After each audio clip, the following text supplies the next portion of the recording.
ایواره و بخیر بینرین چرپل مدیا و پیف تیویه ایرو دیسان به حلاقه کی و به میوان خواه هجا از هفکاری خواه ما عبدالباقی حسینی دیسا بوارانه پیش یکم در بازی او که خود بم ویدیو کی مه همه به هورت تماشا بکن لی بسری داد خازم بیشم و کرگاف دبیجم به تیبنی و پرسیوه دی برنامه دولمنتر ببه انها تا به هورت گداریا ویدیو خود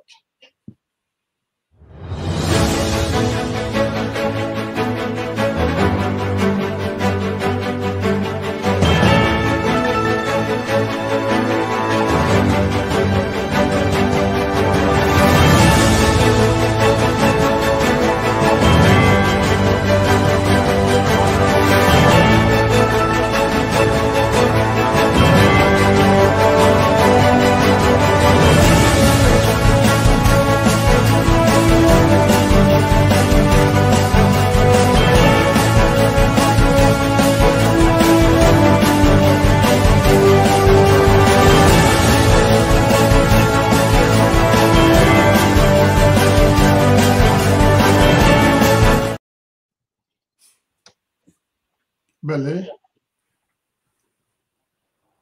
کرم خو میوانم بله وای میوانم هاتنه برئیس ملوا علی بخير هاتنه ملوا علی هر وها روشنا میوانه و دیس لکلکاویج چالکوانه کی کرده سیاسیه دیسا دکتر رزگار قاسم سیاست مداره اون هر توجی سر چابه هاتنه بخير هاتنه ما مستعل باقیش خواهم تبه را ناست کن هفکاری ما و هر وها شروع کاری برنامه ما دائمیه ما مستعد توجی بخیر هاتی اسپاس بخیر باز ایوارا و بخیر به بله وک اصول اما پیشیدم میوانی خواه به تماشاوان دنه ناست کرم پاشی جام در بازی برنامه خواهد کن ما مستعل باقی کرم که میوانی مزده ناست کرم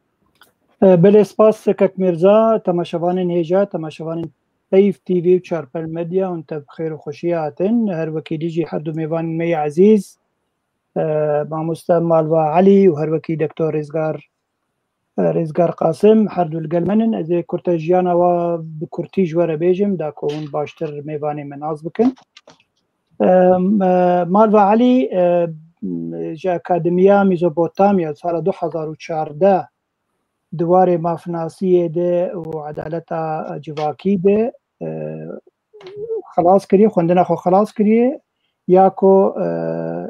یاکو ده ریبریا خسر دبو او اکادمی دوی ریبریا خسر دبو سال 2015 کتوار راگهاندنه ده دسپیک ده رادیو ده کار دکر پاشره هات پیش کت بو برپرسا رادیو پشتی چند ساله دوی رادیو ده کار دکر گلک پروگرامن دو زمان کردی زمان عربی پیشکش دکر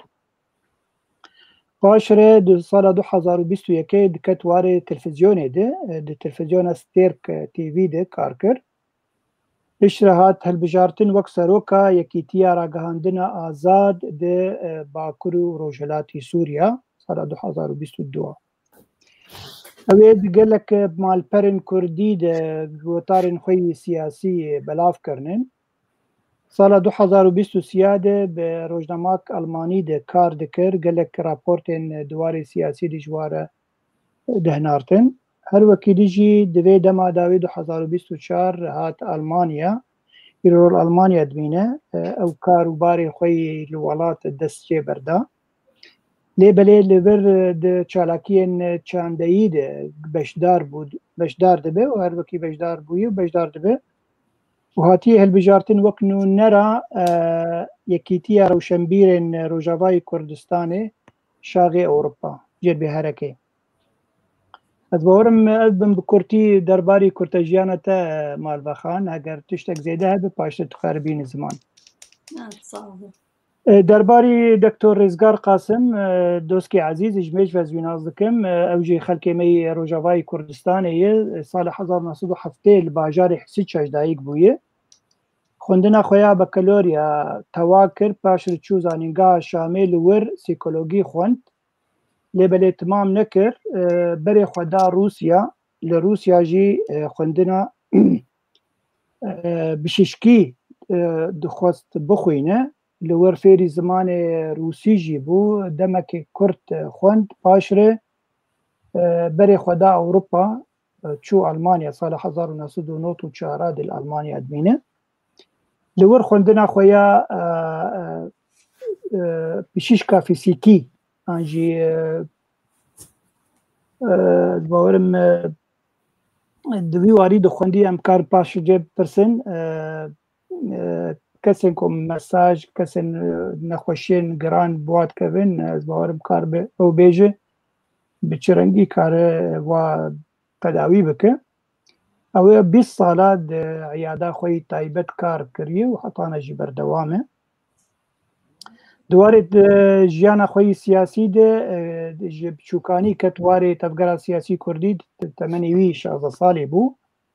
و یەک ji malbat wî tev endamên tevgera siyasî Kurdî bû duwarê siyasetê de kar dikirin.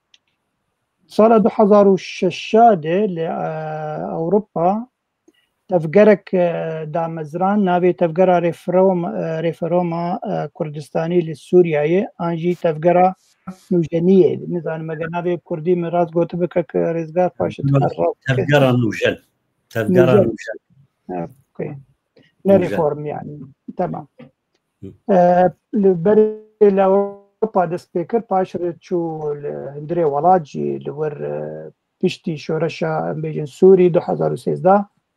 درگاه خون آنجی مکتب خون لقامش لو و دربیسیه و عمودی حسیتشا چرچوا ریببری خوصر دلور کاری خواه شوپاند دوی دما داویده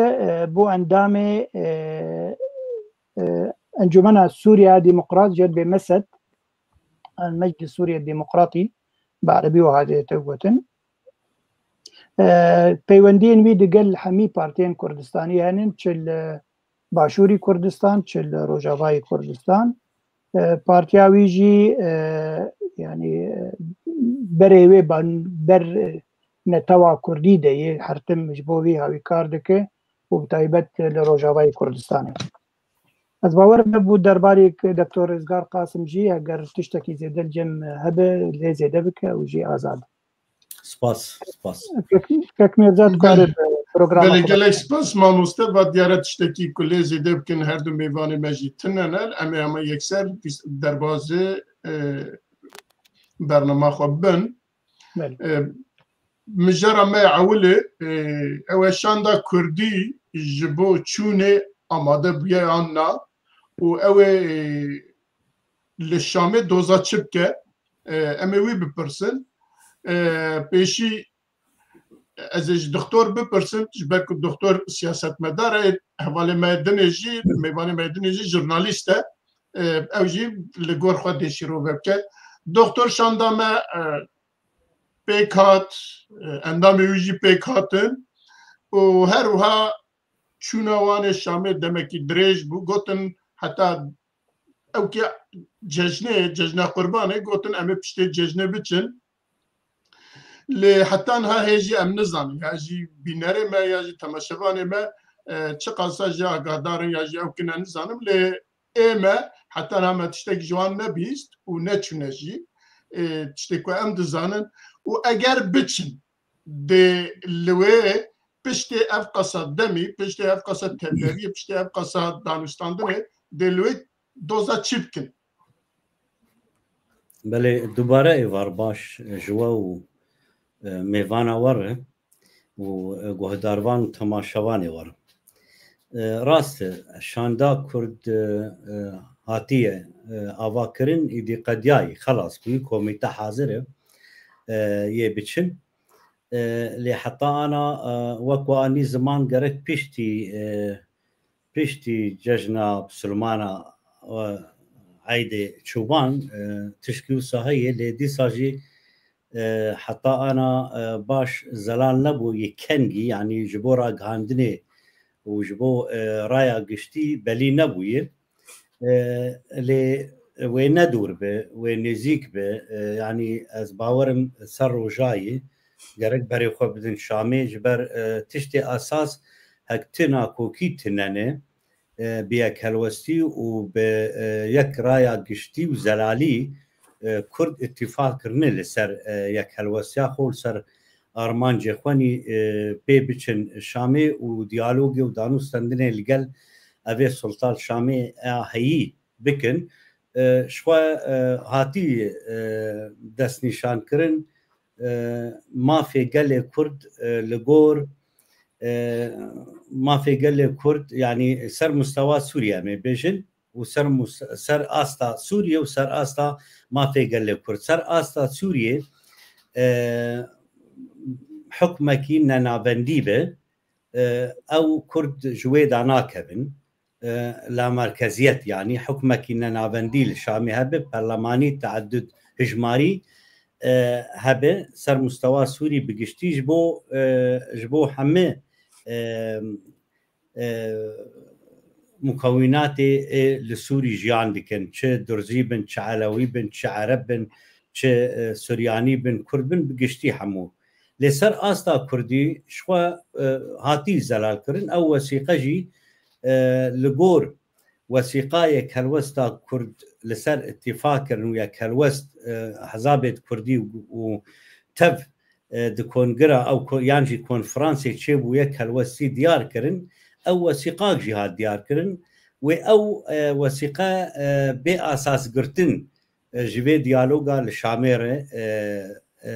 دانوس لندن شيبو والسر أساسي وي وثيقة يعني نلج دربي وي وثيقة جبر دما أو كونفرانس شيبو بنابي كالوسيا كرد لسروي أساسي شيبو لسروي أساسي جي وقفتوغو نقاش بشامير ببه تشتكي أزباور تشتكي هر وينكيم تري ويبه أزباورم جهر كثير زلال يعني أو وثيقة شيء هكبي خوستنجي ومال باجي دكاره لسر بسكنه هم بخوستن اجي دكار من سر بسكن هر كسي خوندي يعني تشتكي زيادتري ويتنا تشتكي جيكيم ترجي نقاش بكل لسر ويتنا به او وثيقه تي وك اساس بيقرتن بله قال لك سباس از جاردن ورم جمتا دكتور از بچم با ميفا مالفا از هنا وينابي نبو ما مهدين ديهم بن سرمانان رقم شاشكر وك جورناليست كي كنت تنيايت شوبيني تايبت روجافاي كردستان شوبيني وهروها شامل شوبيني وهروها بيارن درو دوري ويجي شوبيني يكاك جي معرفة زانات السياسة دا دم قالك مهمة يعني ساعتها كده السياسة دا قالك مهمة تقارب الدنيا بقهرة لإما أبابو ما هو نيفكي كوف أو كاتيا دا مزراندن ما هو نيفكي كو برنامج واجي ديارة وما هو نيفكي هر روجا كي تالوخت با كو بيكو هايا قل بيكو خلقيرا تشتكي بيجن بيكو مرا تشتكي بيجن أيوان هر تالوخت كن وهر وقت دكتور جي قلت إن شاء الله سبيد اسمه أمي بيتشن ياجي أول شان بيتشا و تشتكي كنت برنامج دا جهاتية ديار كنو ويبقوانا بباريزن تو وقت جورناليست كي وقت روجنامه وانا كي فيها تشاوات بيني وهر وقت چالاك وانا كي كردجي تو فيها تشاوات بيني بله شخوا دست بکی ایوارا و حمیا بخیر به و سلاف جبو تختور جی جبو ماموستن زایم ازش همه حوالی خواهید نهاد و شانی را بیجم ماموستا بلکی لو حسانتر به نهاجی وکی دا دیار کرن ماموستا کو حاضری هنه يعني تشتري سر راغاندنه تو گوتن ام جیو کی روزنامه‌وان ام زیده تری تشتري سر راغاندنه ام نکارن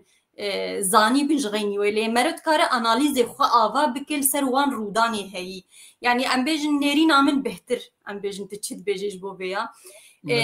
دنرین آمده درن گمایینا وینها بلکی جبو ما باشتر به بلکی جبو کردن روجاوای کردستانی نرین آمده باشتر به از بلو میزد دکم راست سیاست دا هر دم و هر کلی و هر ساعت گرینگا و هبونا جبو گشا تشتكي بر مهمة لأم بيجن تايبت جبو سوريا هبونا كردي لسوريا الروجاواي كردستاني هناكي دويم هو بهنا خبچكي فركي بري هر قاوة كدبان في جدويت الده جارة بفكري كاقلو وين هاد دوي دمان هادا وي چاوبي تايبت جي أمزانن جهتا كويب بيرا هرن ما في كردا بيرا نقاشكن يعني جهتك ديارج ما قشارة تشاوى يعني رينا ما بلكي سيربي ما ام دزانن ام بيهيفينا جيفي حكومتي كو حكومتك يولو ساز وحمم ما في بيكاتا يا بديوا و ام دوي باوريه دنجي قالك بلكي اف حكومه نميني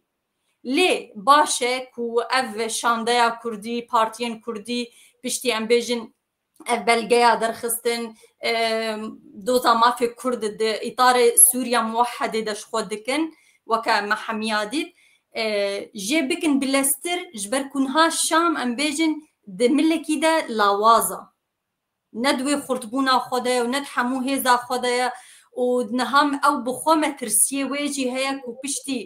وبشتي نها اسرائيل يعني حمتش تبويرن هال سروي عرضه بهف جيجري داينا اسرائيل وايران هال هف دخن بشتي شر وان برب قدامني بهري ورن وجا فرجي صافي بكن في جيراني خوجي صافي بكن روشاوي ميزين نوي تشاوا بي يعني دوي لاوازيا ويدجي كوشانده هري راستوي باش بي لي بري هرنجي ما نقرك عم برجافرا درباس بكن بشتي افكون قرهات الدار خستن هناك تشت جواتي خوستن جاليه هندورين وقرك تشبكن حتاني كو او مالا خويا هندورين يا فان بارتي كل هفكرنا واف بلقا تشيكرنا جهندرو بخوا وصاص بكن ابنيرينا منا جهندورين وصاص بكن وين نهبري خو بدن شامي جبركون هاد بيل قامش لو ناكو كي دركبي وين بروبليم بي لكو هرن شامي وناكو كي لور دركبي بروبليم بي ما از لور یک تشتك برس ام دزانن د بیانین آلیان دا ناکو کی گلک آخافتن ناکوک تین آخافتن و تفجی وانا دبهیسن اوات تیوی معنی که اف کنفرانس هرچند لپیک هاتیه دوی دا هرچند بریار هاتیه گرتن لیدی ساجی اوانا دناف خدا هزلال نینن جبوی ویجی پرسکریک اوه که درنگ دمینن ناچن شامل دبي آلية كده اف برسكريك هبن وكم قوتي لكو او برسكريك ورن سر ماسايا كدانين لقامشلو والقامشلو ورن چارة سركرين نولويا باشترك وان برسكريكات تركيا خوكن وهرن شامي والبر خلكيجي يعني بالكن دبكو برسكريك هبن وبيجو مانجيوي هبن يعني امش بير نكن شو قاصة بارتينا واف بارتين سياسية مزنية دنابدا كل هفكرنا يعني ام حمجي نغشي من ام حمجي دزانت شو قاسة ناكو كيد ناف براوان دهبو شو قاسة الهفنت كرن يعني بيجو مانجي ام بيجن وقتك وحقاسة ناكو كي هبن او ناكو كي تشافو روجا كي دا ناچه جيناية برين او كونغري چه بوي يعني بريان هاجي من مبخوكي نيرينا خو مدان اما او قاسة ما نقوتي وي تشتكي مازن بكن تاني دوي كونغري دا راقهاندن كوفايا ام كرد جبو ما في كردا امي نهر آليك تناخوشي امي ببن يك آلي لي او يك آلي ميكانيزميا وي ام بيجن نها ام بيجن ابدرنگ ماينا وي دتشت نيرينام دا باندور ليتكي آلين اقليمي شر اقليمية دردور تشيد بي بيگومان اف باندورت كش بركو كرد گرك ازاني بي كنگي هرج بوكو پوشمان نبي افشر اقليمي باندورت كي دو يمين ميكانيزميا دناف وان بخودا وري مشاندن جبو پشتي ويرا بري خو بدن شامي والور وري نقاش كرن واز باورم دفي آلي دا وي دكتور جمي بهترجي زانتر بي جبر او دبيجن دكوراهية وي ملي سياسية وان بارتيا دا او دزاني دكيجان آلي دا كيماني هنت كيجان آلي دا ناكوكيين كور هنا كل سر راقهاندن ناين قوتن بلي قالك سباس از انا جاتم با دكتور وك مالفا دبيجا كو جنابي وجي آلية كي سياسي دنافي كونفرانسي دايا وهروها جوان تشتن كو تينا اخافتن دناف دا ودرايا قشتي دا جي جارنا تينا بلافكرن د تلفزيون هذا د روجنامه دا يا جي د وك سايتين كو امنها تدا برنامج شدكن دوان دارا دا بعصوان تشتات تكرن قالوا السبب درنگ ماينا وان كو ناتشن شامي كو ناتشن شامي حتى انها او ناكوكين كو دوان دارا دام دبيسن ووك ميفان عما هيجا مالها عني زمان قالوا سبب اوا دو يجي قالوا تجي وك مالفا تفكري كو او كان اقليمي يجي داروا دورن او تشتين كل فاندرا دبان الهريمه ما دبان قالوا او دي نبن سبب ويت تشتي كو اميدين كاربن بتشن شاميجي يعني كا امي جاب زلالي تسبيح بكن اشخاص زلالي تخازن وري قوتن نبي لخمان دي وري قوتن لا يعني كرد نا دماز بين كرد ورده نملتي كرد احزاب الكردي ريخستني سياسي كرد هرتم لدو پیشکتنی چه دبن نل پیش یا پیشکتنا یانجی نلیسکوانم د ساحده هکاربن لگور وان گوهرتنی چه دبن دناف چه ده لگور وی جبو پرساگل کرد گاوا باویشد هرتم ام لدو خلکین يعني أبي كالوسياني أشي بويجي يكالوس أبي كالوسيات شي وي إيرو يعني كنجي شيبو يعني دي ساجي جدرن در شيبو جدرن در شيبو برقة أمزلال بن يعني سبب شبو سبب ناكوكي دي ساجي ناكوكي ذهنيتا حزبايتيات طنق نكاريبو برسيف داربه جبرسا قلي كردر ونكاريبو برسيف داربه جگوهرتنه تي نافچه و روجلاتا نافين و منطقي بگشتي حتى بلحظه جي ام بتيد آخفن جي قالك ريخستني السياسي كردي روج آباي كردستاني هنه هند خلقا حزبايتيات تندد فكر نكار خوجي آزاد بكي نكار خو نوجن بكي نكار گوهرتني الجم خو پیدا بكي لسر اساسي هك او گرك خدمتكار به نملت بخدمتكاري بالشغلي نشخوره جبو حزب جبو برجواندي حزبايتيات تنك اف حتى اف بفي اف ذهنيتها هاني دي جوات دي ناب احزاب كردي ريخستني سياسي دهبه بيغمان وناكوكيجي بردوان بنو اف سببا فان ناكوكياي ناكوكي هن راسته اما يك نمونه ازي بيجم بري شندروكي بارتيا تشب بلاوكك درخست بروتستو كر يعني شما اوجي نتبلي بيش عندي بلكي هن ريخستني ديجي الخوانا خوش انين شما نتبلي شاندينا ها دما مرا باش اناليز بك اللي سر بسكنه ديسا ازي بقر موي خلق حزبايتيات برجواندي قال نل بالا قال لك كسايه وكي برجواندي حزبي وحزبه او حزبك دبي شاندي دي باش افشاند ارمان جاي تشيه افشاند بخوا ارمانجه يانجي وسيله او حزب ارمانجه يا وسيله بو برجواندي قال ها دبرده راست ناكوكين پیدا دبن پیدا بونه و انا جي ناكوكي هنه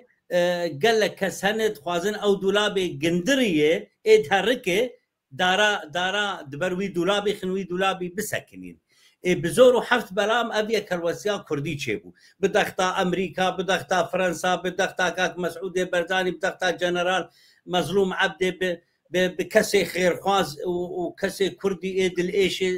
بزورو حفت بلا تشيبوي يعني اف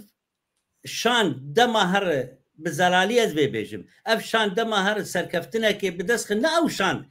نا اف شان سركفتني جبو قال لي كرد بدست دخل نا خير اف شان انجاما كاري بيرد حفتي حجتي سالي عمري خو قداندنه وجبو برسا قال لي خو كريل غور خو كريوغي هاي حمري بو حفتي وحجتي سال أذكاري بك أنجامي حزاري شهيداي أوان شهيدا وان شربانا هشتية أم بكهن في مرحلة أذكار أذكوميتا أنجاما زاروكد ئیرۆ درن مەدرسێ خۆ مەرشا کوردی ئای ڕەقیب دبێژێ ئەنجامە پەریشانتیا گەلێ کوردی پەنابەر بوو لە ڕۆژئاوا و بنیف ژیان دکە بلاش لە ئۆروپایی و بڕحێ خۆ لە وڵاتێ خۆیە یعنی ئەف شاند وەسیلەیە سەرکەفتن هەک هەبە بەرێ هاتی بدەستخستن ئەس خوازم بە کورتی بێژم ناکۆکی li gor wisa ew tunne lê eşkere tunne lê di hundirîn de wek min got hin hene dixwazin fetaşena ew biteqînin lê ew jî bi dest wan nakeve îdî qediyayê wekî ana me anî ziman yani di hêzên navdewletî mezin rolek lîstinê û hêzên Kurdistanî rolek lîstin ji bo ev yek helwestî çê bibe ez bawerim wê berdewam bê lê bandora ev guhertinê çêbûne ev ê di navçeyê de çê dibe ev guhertin û şerê İsraîl û Îran û dextê Tirkî û fen û fûtê Tirkî û ev projê îro bexçelî ew dike û zextê Tirkî û giredanê bi colanê re û ev siyasatê ê navçeyî ê dagirkerên Kurdistanê bi zanebûn dixwazin bilîzin û sed sala destpêka sed sala bîstan û bîst û sisiya vegerînin dîsa Kurd Sûdê jê negirin bêguman bandora wê hey rolekê dilîzin yani heta ez xwazim bêjim heta hin Kurd hene hin Kurd siyasetê dikin hene dixwazin ji bo bercewendê xwe kesayetî û biçûk dixwaze yani dikarî bibe ada di destê dijmin û dixwazin nakokiyal pêşiya vê komîtê bixuliqînin û ev komîte bi ser nekeve lê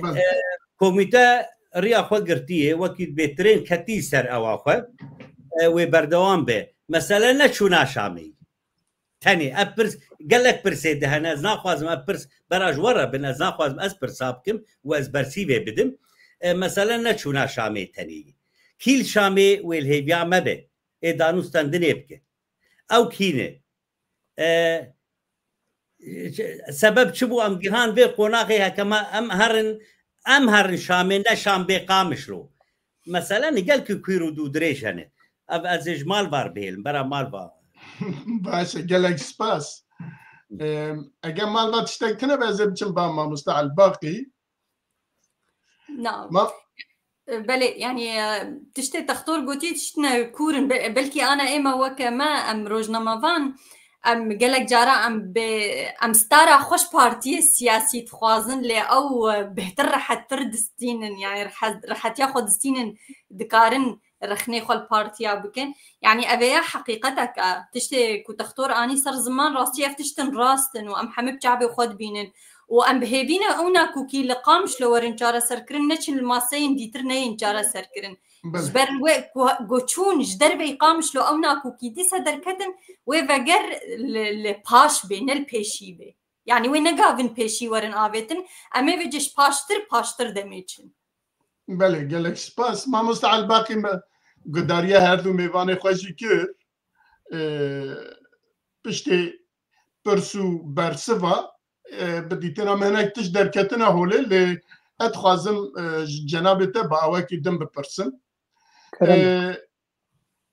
yani wek me got ava mehu nîvek ye ev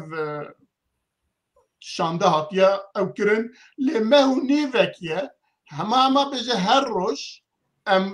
ewanên ku wî şandey ava kirine pêk anîne bi taybet ew kêwanê herî li pêş partiyên herî li pêş herî bi qewet tu lê nerî herî yek ciwan li cîkî beyanekî da tu dibêjî qey ev vana qet nehatine bihev tu biryaran negirtine tu biryar ji bo wan ne muhîm e dikare bêje wala em dikarin hema bêjin nizam demokratîk û Sûriye û nizam dikarin bêjin nizam çi evê dikare bêje wala ez jî nizam ji çi kêmtir nakim û carek din tê wî معنی تیوی تگهشتنه که براستی دبنیدا نلهف کرنا کی مزن هيا و اواد دبا استنك که حتی نه اوا مهونی وکه که اف شاندن نتیه شامه و آد دیا املاد نرن كل الرجلات نابين تايبت رجاوای کردستان و سوریه هر روز بویاری وسط قومن که دوی مرف جاره نرونش بویاری کنفرانسا کی درست بکه کنفرانسا کی پیک بینه و بچه برسواوی بویاری بده لی ما هجی شهر راحت رونشتنه بيجن شباب امي بچن ما کنفرانس خو کریه ملهف کریه و امي روزکی که خدای قبول بکه امي بچن چت بیش بله از چی بیجم جنرال امریکی مایکل گوریلا تشتکی خوشک دی بیجه دی بیرو رو حوال بندن ما که کرد ديريكت يكسر بشرع داخل جبوكو كرد ببن بشك سركا دي جواكا سوريده ديما كو ديالوج هي ولو كي ديجي تشد بيجي ديالوج عندنا برا حكومتها شرع دي وكرد بردوامه وقرك ما في كرد بيمسا وقركرين يشتيقو بيمسا وقركرين او ما في بيكاتيين دي انجي كمنتوين دي لبن برساكي ما مستعفو ببوره او پیوندی کی چیت که یعنی اگر افشان لسر ناوی مایا لسر ناوی حمیایا او پیوندی بنیدا جالی کی وقت چیکره بيجومان بلكي ما بستاوي يكسر هسدي به إذن سوريا ديمقراط وحكومتها شرع به لد ناف دجي ومثلا سياسي جي يعني قفتوغو تيكرن بيجومان كك ميرزا يعني كرد يعني بكارم بيجن حردو هيزن سركات شأن كسب أنجمن اجتماعي كردي بأنجي بينكبه بارتيان غريداي بريبريا خسربه جهان برياركه جهان بلكه دو بلا بلك نجتماعية يبو همي سورياية وبلك نتويج بو ملتي كرده يعني او همي كسين جو راجهاندن لسر تلفزيونا تشج هردو آليابه هردو هزابجي دبيجين بلغايا كردي نرينا مي درباري ناسناميا ولاتي سوري دياره دبي غيرك ولاتك ننافنديبه دبر هوالكي ما محمود حسن برازي حرتم دبرسي كانافنديب شرنجيه بيجو مانا بكرد خرد بن ونافنديا سياسي بدز بخينن نافنديا إداري نا يا سياسي بيقلكي باش به وده من ما في كرد بيمسو قرب به يعني افكا غزا يا كم كغزا دوم يا كردية يا جو ما في كرد بي بيتشسباندن وقت مثلا ديروكي ام كرد لسوريانن نتوان سركنن يعني نتوا دوامين لهندري سوريا قرق بيتشسباندن لدستورة سوري ده افهميتش بي گفتگو کرن همي كسن نونرن جو ايرو رو هاتن دست نشان کرن او ده کس همي جد بيجن دست ما بكريش بو شامي شامجي وم هيفيدارن جو ديالوجك باش دبرا ما و شامي چه ببه داكو كيشا كردي لسوريا بيچاره سر کرن افهمي تشت تن گفتگو کرن و بگمانا من يعني هيز يعني نونرن ما يگو هرم بچن شامي همي وقو بيجن سر دلكينن سر يك دلينن همي يك گوتنن از نباورم وقو حوالا مالوا گوت انجي دكتور ازگار گوت دلي انجي دلماني انجي ناكوكي گو هبن از باورم از مسألة درباس کرنن از هيفيدارم يعني وقو مالوا جي گوت للشامي نكفن قركاب يعني بري وي قرق باشكو حاضر كربن يعني همي جيد بيجن بقلك شيورمنجي نرينا واستندنن وحتى دبيجين هجر ديالوج شي ببدنا برا مو شاميده امي سر قال خالا راوستن ويدمي حميق امي كوميتا جوابا بكن جوا كسن سياسة مدار كسن سربخوا اكاديمي حقوقي مافناسي اكونومي يعني ويدمي ونقف نونرن او ده كستنبن ويعني بشك باش كردا بجداري في ديالوج ببه بيش روجه داكو اف مثلا بيتش سباندن دي دستورة سوري ده از باورم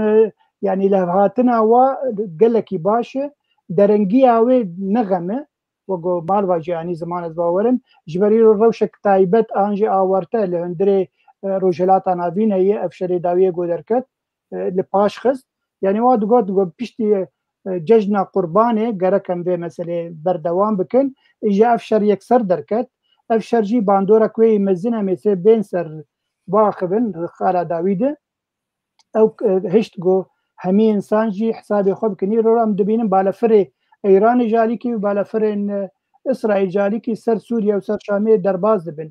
يعني دمي خطرك هي ديالوك دو دمي بكن ما مستراسته ابشر بلكي ايرو جرم تربيه لي ابشر ابا 2 سال هي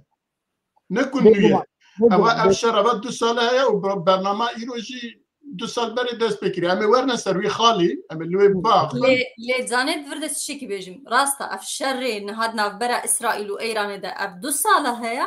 لربازي وي هات بهارتن يعني بو اذا يكسر البرامبري هفد الدولة مظن يعني مظن نب هيكل اخوه عم بيجن بتشكي جران يكل جموانه اذا عزماني عرض بكارتين شردكن رباز شر جران تربوي ملبع علي تزاني يكي مها حشتا ما حشتو ما يجي ما قلانه يك لأورتا تحرانه إسرائيل لدا سروكي هماسي كو ميوانه دولة إيران بو لدا دناف بارگاه ويدا دا كشتن أو چاغجي شرح أو چاغجي شرح وها بو جبوي أمي درباز بنورنوي أمي ويلوي باخفن بله اگر تشتاكي دن لسربي مجاري هبه كرمكن بيجن اگرنا أم درباز دا خالق بس كومنتارك زي بيجم يعني مثلا دستوري تيتا ورشبلكا دستوري درخست بو حكومة الشرع بله كرد مد بيجن او رشبلك جي دوي بيگو هرتن دوي بي چار سرکرین جنوبر تازه ده شبر کسی گونی بسانده بون یک گروپ بون ناب يعني پیش روجه ده اگر تشتاكي باش بو سوريا چه ببه دوي برنگه كي درست و باش بي آوا کرن يعني يرو بارو جاجي تشتاكي بالكش ده بكك ميرزا و برلمانك اللي دارخن كوميتك آمده کرنن براستيجي حمي كسن دي كوميتي ده عربي سنانن بلكي يكي كرد جعامود دانين او جي محمد ولي جيد بيجن او جي وك ديكور وك سنبول او جي سني او جي سني او جي يعني ام بيجن نيزيكاتي وين بري قلكي راديكال نيزيكاتي نوكي كرد معتدله نيزيكاتي بري ده نيزيكي اخوانه بيغومان وي ولدار اجا مساله جي خوياي سيستمك شخرد دانين او شرع انه في رنجيه في ولاتي بشوبين او ناي قبول كرن تجاي ناي قبول كرن ومي بين سر خافتن ان توماس مارك يعني او قال لك تشتم بالكيش دبيجي نبي عقليتها نبي ذهنيتها قالك افولات بيت شوباندن وبيت بيشخصن بيقوم يعني كر شرنجيبن كك ميرزا ام چندي لپاش بمينن دوی دیالوگا خودجی ما في كردا نعم تني دخوازن ايرو اسرائيل دخوازن دولة امريكا دخو حمي كز دخوازن ما في بيكاتين دي سوري دي بيم سوغر كرن وبتايبت كرد جبر او كرد يعني هوال بندن ام بيجن امريكا دولة انزل هيزن شري داعش كرنن يعني قال لك تشتنواي بوزيتيف هنن دهيلنكو او جي بين باراستن دويري رنگي دويري بله ما مستوقتی که او دستور هاته چکرن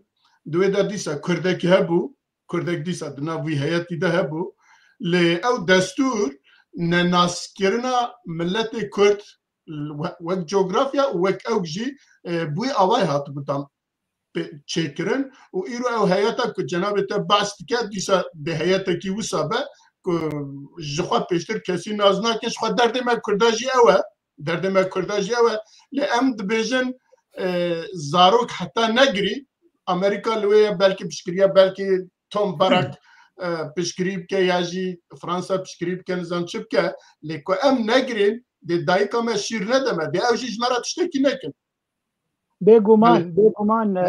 ما مستمير زاني انا حوالي ما این شيخاني جي ولاتي دربيسي سلاف ورجبوين هواركي ميني بسكاره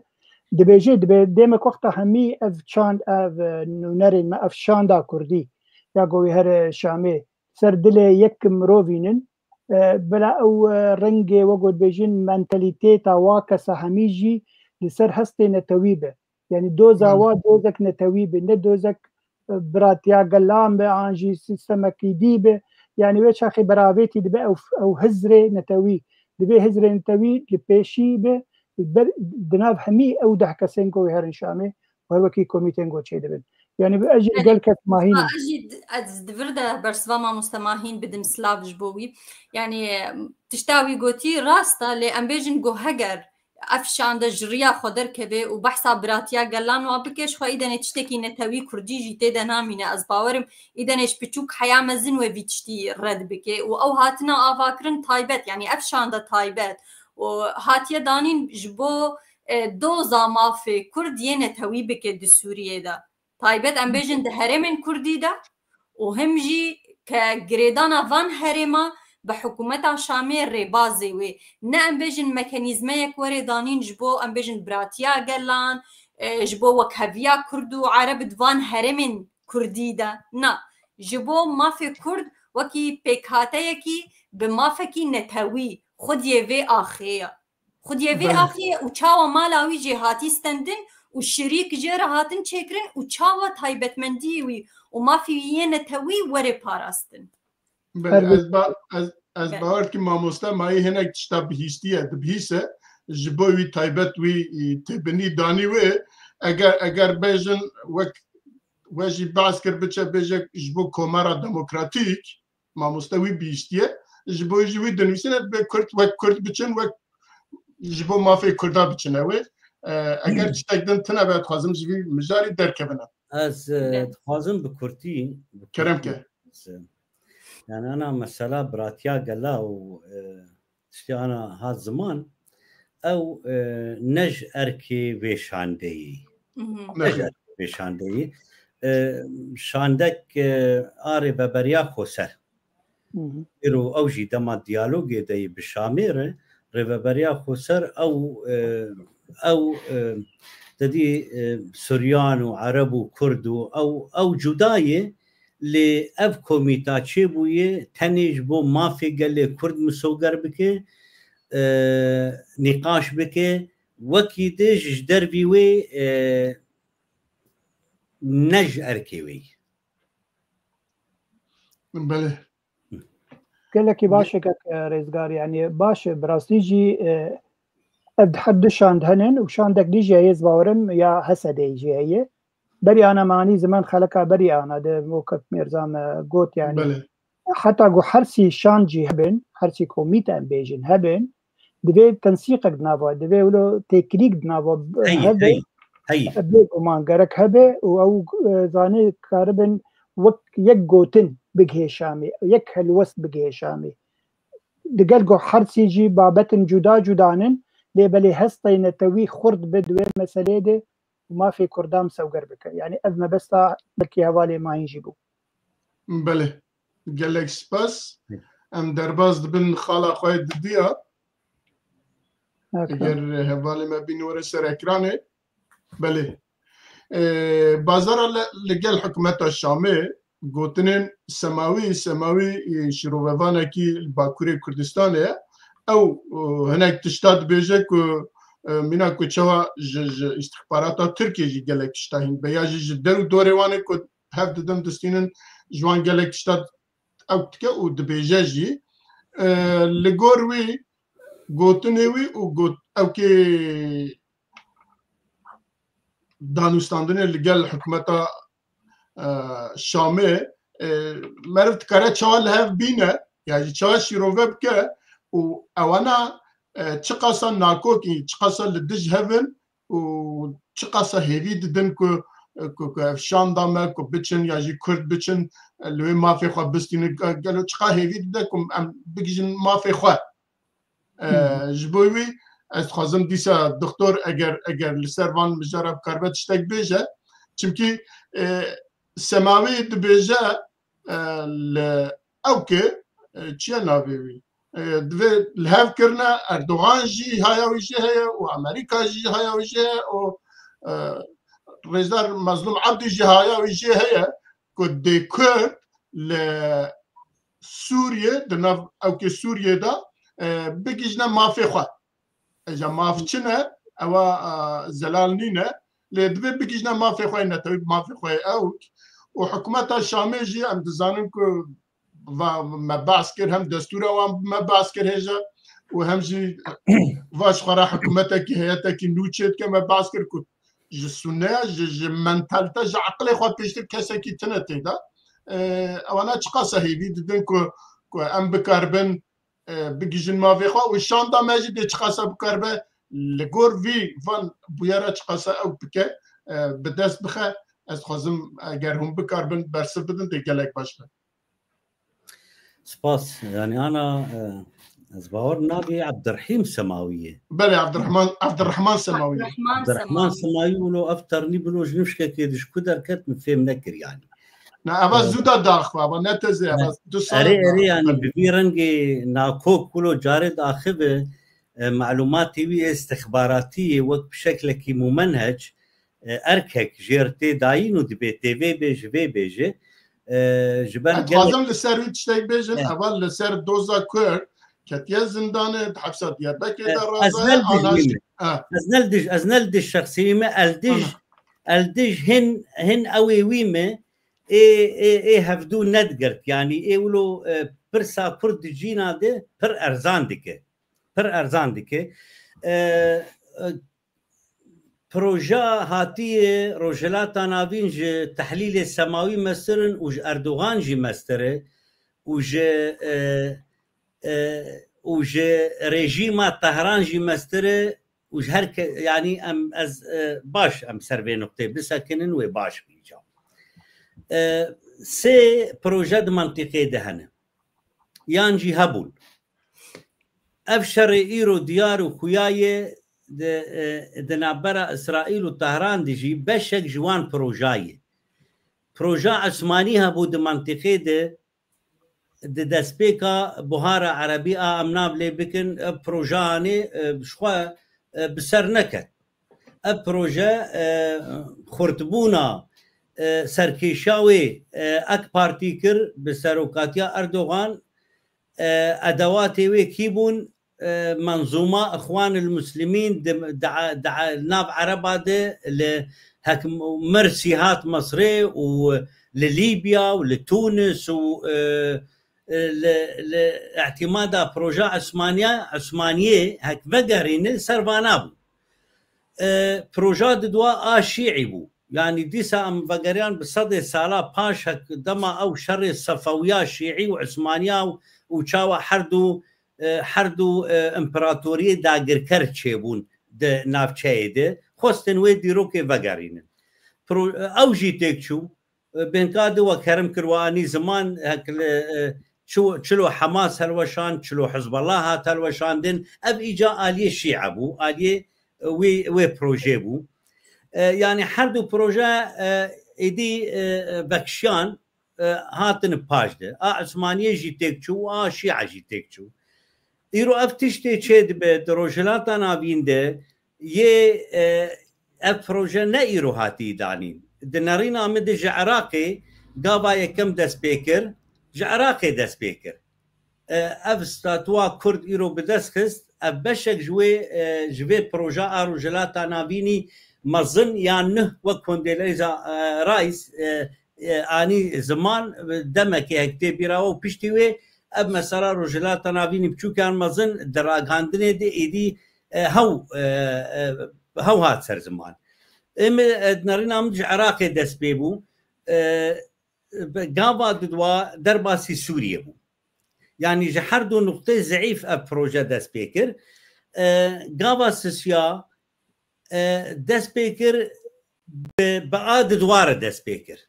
قابا سسيا وشاراجي اسكارم بيجم دعاد دوار دست بيكر دمام إيران وتركيا كشاندن بروسيسا سوريا جده 2011 و لور شركي تن ديسا دنابرا إسرائيل دما إسرائيل الحزب الله خصو الحماس خص بيرجي لإيران يجي تخص لهن دري سوري وناكوكي دنابرا وان إسرائيل جي جارنا دردكت تركيا بس بروجا روجلاتا نابين شخر بيك بين اللي بسه جبو عثمانية اللي بسر نكت أنا مرحلة سياب زلالي دس بيبو أنا مرحلة سياقونا غا سياب زلالي دس بيبوية أبشر دنابرا دولة إسرائيل وإيران ده مرحلة شارع دما دولة بغشلي دبيجي دبي هاي مجمع هبه أبشر إيرول دج إيراني بيشتوي كيسا خوال تركيا جيتينن جرك أم بي قوتنا البر شعب بقرنش بر تركيا أم بيجن نبيجن أم دجمني خود تجاري بشعب كي بشوك لينا نرن تركيا ميراث دولة داقر كري عثماني 400 سالي حكم للجغرافيا أكبر فراترية ودناتو ديه دكار سياسة دور بخوينه دما بخشلي دولة يعني سر دولة أكويري يعني يجي دولة أكويري دي تركيا دي دما بما ترسيه دي زمان دي مكي دزانت بروجاوان تيكشو وبروجا روجلاتا نابيني نه تي دهندره في بروجي دي قال لك أداة لازمون يجوان أداتا داعش يجوان أداتي في بروجي بو بشتي داعش آنينا إيرو أف سلطان شامي أبجي دنابا في بروجي دي جبو بيك آنينا في بروجي دولتي دروج آبا وخداني في بروجي سايكولوجيا جواتي باش دزانن وباش دخينن سايكولوجيا جواتا سوري خصوصيات سوسيولوجي دي سوري دي وإنسان سوري باش ناسكر وقت دما يكي علماني بينن ام بيجن نمونه يكي وك يكي اكاديمي اوروبا بينن وجروبا كي بينن جبو چاره سر بكن برسا سوري وبداوي بينن دورد بروجهين بردوامه چنا به پروسيسا سوري لور بسكن بداوي ببه دبي بردوام ببه دما جولاني تينن يعني جنابي احمد الشرع آنين وأب سلطة السنة تشيدك الدورخة دزانين سايكولوجيا وديب شعبي خودي خلقي إيه السنة إيه أوروبا إيه سال 20 سالي وان 6 سالي وان ليفر بلس بري خدان شامي وبشقرتيا شرع قرتن شما جبر أو روح سنيتي أو سايكولوجي أو جينات إيه السنة إيه بري 1400 سالي لإيرو لجم بنقهاوي لجم فان نسبك برج عشائرها هي وجي السنة دي سوريا دهي جبروا له إيرو إيه بشقرتياوي تكن أول بيتر فدبرد از تخوازم چه بینم زمان پروژه روجلاتا نابینی نه بردوامه إيرو أحمد الشرع نأو بقوة خواهاتية هنا أو آنين أو حاضر كرن لإدلبي 4-5 سالة حاضر كرن وهين بري إدلبي جي دما بري بي إدلبي وان أواني إدلب أو حاضر كرن وانين أدورد إيرو كرد وكردي روجافا بما وكي مجار أو كردي روجافا كردستاني تايبت وكردي بشيدن بقشتي أم نقطة مهم هاي دبي أم جير هالشيار بن أز خوازم بيبينم زمان تشتي عبد الرحيم السماوي دبيجي إما زي بروفاجي وين نقطة كي بينم زمان ده هلوشاندنا دولة عثماني داقر كار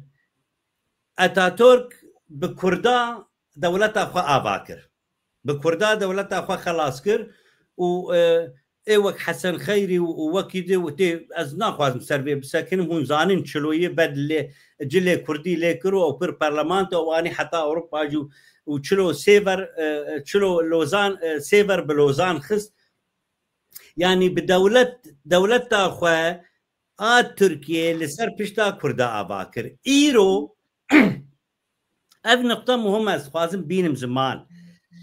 ايرو ترك بنزيك بونا خوش كرداره مترسياوي ج بروجا روجلاتا نافين نها سركشاوي اسرائيل دكه برز دكتور وقت ما قد رجله بكلام اخو انا كنت نخمه كونكريت خبر نبيش موزب ايرو دخازب بكردا دولتا اخو بباريزه افاكر ايرو دخازب كردا بباريزه جبر آرمانجا رجلاتا نابینی نه کردستاق ببن خودستاتو آرمانجا اساسی جه داگرکرین کردا هدفش به پروژه رژیم صدام هات الوشاندن بشار الاسد هات الوشاندن هر دو باس ایرو طهران و به الوشاندن سبي دور لسر تركيا ترك بازه قابك استباقي بك از برفري لازم تشنده بس از ليفر بسكرم بله گلک سپاس برز دکتر از بیم با میوان خو مالوا برسما اوا كو اف روشة حكومتها شامي وديسا قوتنين عبد الرحمن سماوي شقاسا الهفتين كعود بجد كرتلوي كسيم بجيجنا ما فيخوا وحكومتها شامجي هفتشتكي كتكا إنكارا كرت يجي أوكي كرت منا كوشاو قد كرت يجي كسكي دنيت لابن تيدا ويتكا وروشا ماجي ما قاوكي بري باسا شاندا خو او کی خوجی که دنوان هر دو گوتنا دا ام چه بفکرین یعنی ام بگیجنا که ام برانبر وان هر دو دیتنا چه بکن دنیرین آمده شخو مرو نکاره د سیاست ده بیجی گره کتولو بکه مرو تم نرین خودتنی ده پیشیش بر سیاست يعني عم بيجي نشبيل بلاتسا كمظنة وهركز تيدا دليزي بيجي تيجي نكار فرز بكيتي نرينا خوتها نبدا بيشي نرينا عمدا وكي كردكي شوب دار عبد الرحمن يعني عبد الرحيم سماوي او بخوجي يبرين ها تشقوت راستا كاتا زنداني دا وجبو دوزا كردي ونظانم تشيو يعني ابي ام ديتشتي تزانن هركز شي بلكي تزانن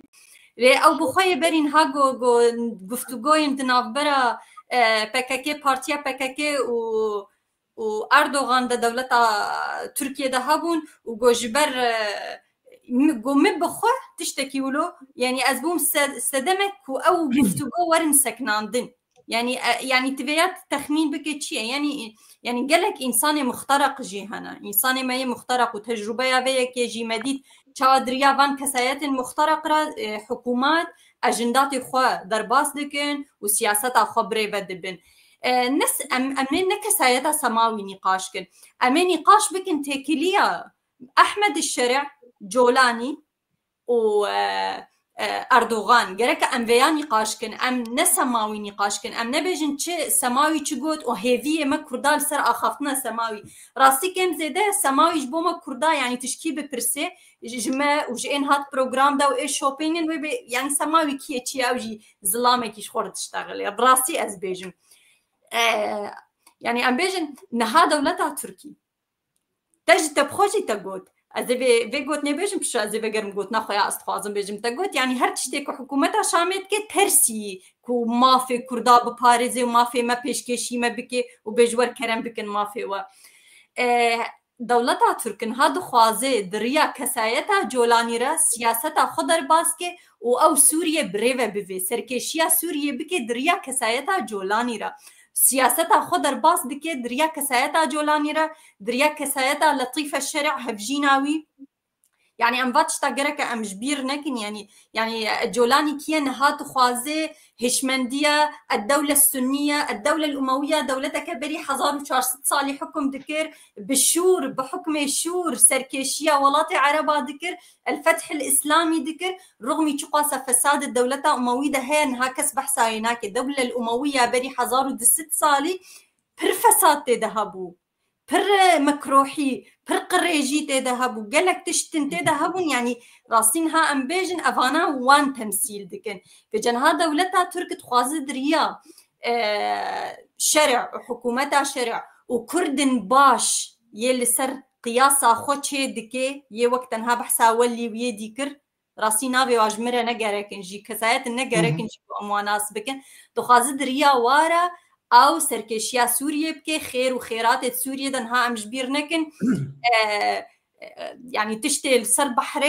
بحر نافبرا مو تركيا ده نها الآلية كيس كرد نافبرا تركيا وسوريا دنا والآلية بحري بحر تند أورتا سوريا وتركيا دنا بجا تركيا دخوازه وان خيرات بحري دستي خود بهيلي ويتشاو دستي خود بهيلي ودريا الشرع را دستي خود بهيلي او دخوازه في سروكي بچسبين لآلية خو ويتشاو جي لآلية خو في يكي بهيلين هاتي بيجي افتشناكو كيا نانا كيا دزانه كو شرع ما في كردا وما في نبس كردا بكاتاي ديتر علوي ودرزيجي نباريزي وما في وا بيلي بكي وبچوسيني وكي ريجيم ديتر لسريا ريجيم ديتر و اوجي وريه الوشاندن بجا او دخوازه اف ريجيما هي يا حكومتها شرعيه انتقالي بمينه هناك ماف بدي كردا نحم ماف ونما في النتوي بلكي كم زيده يعني تشتت سري تشتكو سياسة أردوغان والشارع الدساري وادا يتبجن أمي دافي كردال سرخو بقرين بهناك مافن كلتوري ثقافي روشن بيري ضمان بفيري وربازي وهناك دافي كردال سرخو بأمي بقرين ودريا حكومتها شارع جولاني را كونابي كرن أحمد الشارع ويفجا خواه درباسي سوريا بكي برنجكي خورتر جبرتشي أم جبيرنكنها حمو بارجه إيراني جورجي دركتن والبون شونا وان بارجه إيراني شونا بارجه أمريكية كوخوا كشاندن جبو أفشر نها إسرائيل وإيراني كجبو تدربي يعني بيجن صاروخ إيراني الوال بارجه أمريكي نكفن والبونا نجبو والله خوش هرمي كردا وكشانا أفجي شاش هاتا فهم كرن دخوازل شوناوا أو درباس ببي إيقو حكومتها شرع نمينه كو اف حكومتها شرع نمينه بچن مافا يعني ما نخابينه ونمينه وتركيا پر زحمت بجي خود ورده بقري وقت جي اني صار زمان بهجلي نخشي من سياسه يعني كورو دور دكولن ودزانن بشتي ايراني ودور وري سروانش بله قالك سباس ما مستعد باقي تشد بيجي بشتي هردو ميفاني ما از همه وسط برسي براسية من نرينك من جداها هي درباري أخافتنن كك عبد الرحيم سماوي براسية قر أم وك كرد وكنا توا كرد لروجافاي كردستاني ولسوريا أم ما في خو بخوازن أو باني دا خوازن ما سماوي بنافدك ديمك تشتك هي سيجنالك هي يعني أو يعني وقت أز وك كردك يروح نرى ملتي خوبم وهرم بشامير ونم أزيفادو زابكم دوز كريه قوتي دوي سروكتيك جحسي سروكتيا يعني سروكي حكومتي يعني سروكي برلماني يعني سروكي دولتي دوي يك جوا كرد يعني يك جوا حرسي سروكتيا دوي سيشار وزير ما هابن دو هندري حكومتها شرع ده يعني الجور هجمارة ما كردا شنديد ام 4 مليون كسل بقومانا من سي حطات شار وزير مد دوي هابن حر حكومتك قو سوري بيها بكرن وهر وقت يجي هريمه ما دبي اناتومي به يعني ام بخب خو ام دسخلات داري خبن ده هريمه خده هر وقت يجي اداوي قوتي او هريمه مي كردي وبدست كردا به دسخلات ذكرن ودبي جه اگر شاندك كردي هر شامي ولوير نشتني ده نونرن امريكي ونونرن تركيجي حاضر ببن سرفادا خوازا او سيجنالك قال لك بالكيشه يعني اقام جه ندن مثلا باكرونا انجي بنقها بكاسيتشيه ليبل سيجنالك دولتها تركيا قالوا كرد هقربيتش فرنسيجي وفرنسيجي تمام وقتها جاب ديمك باش وقتها تقولوا رخنا سماوي ديك سماوي دي جيد دي خوازي كردا هي هري ما مستعد عفوا از كرم لفر تشتكي تبيرامن قصة نظام چند سال بره شيخ عبد السلام كل اوكي لكردستان چند خاله آنی بو زمان جبو که هرما کردستان دی کردی داره بکن جبو که پولیس ما کرد بن جبو که معموری ما کرد بن وان خاله آنها تشتی کتت به سماوی جوید بیجه ویتین زمان یعنی او که ما 100 سال برین هات بیجه 110 سال برین هات بیجه جبوی ویجی ما بوان و گرید ده از بیجم تو دانه کی او که هیا اوكي يعني عفو انا سماوي يعني اب وثيقه ايرو ام وثيقه يكروستا كردي دركتيه وجنرال مظلوم وكاك مسعود برزاني يعني باشور كردستاني وبروجافاي كردستاني وباكور كردستاني جي حتى باقاداريا بارتيا كاركري كردستاني جي دما قبلها فلتن شكرني بري سماوي بأخافتني وخبيجي زوده وبتعبديريا أمريكا وفرنسا زوده أم لسر شغلين يعني مسألة تشتي سماوي بيجي نتحليله يعني ديفلوب ام يعني بنكاد مالواجي جوجو ام نابيجن ديفلوب لام ديفي ام بيجن وقت سياستا كرد ام دزانين جولاني وشرع عاداتك جبو بنكاد اني زمان جبو في بروجي اساس في بروجي كيه كرده ام دما ايرو جولاني لسر سر خوروني واستنج ببي وبري ما هرب درك ددب اليكاريا امريكا وفرنسيا وهن دولتي دجي هن دولتي دجي درتيا كردايرو دقرن يعني جوامير سماوي هناك اخافتنجي قوت النوسا يعني برز دكتور عم شار نقطه باشوري كردستاني هاتن دست نشان كرن دبي سلاح الوربي تسليم كرن هن روجافا هاتن برز دكتور كيف قصدي دبل عنك دقيقه عفو قصد دبي سلاح اخوال فلان نقطه الفلان نقطه لسوريا وتسليم ك يعني نتشتكي ناس سقراطي يعني هاتي تشتك جمار اختراع كريه ما وصل كلامته تفقرا كردي ابده سالاي كاردك بوي بشك جبه بروجار وجلاتا نابين جوامر سماوي از نلد جويمه لي قوتنوي هنجي دجي خدنه نا اختراع صاروخ يعني وقوتنجي نجي خدنه قال لك سباس دكتور ما وصل كلامته تو ياخذ تمام بلا سباس قال لك امد شد بيجم ككريز كار يعني دماغو اف سيجنال هي اجاج الي ميتي تركابه جالي حكومتها تركيبه جالي اردوغان بيش الي كيف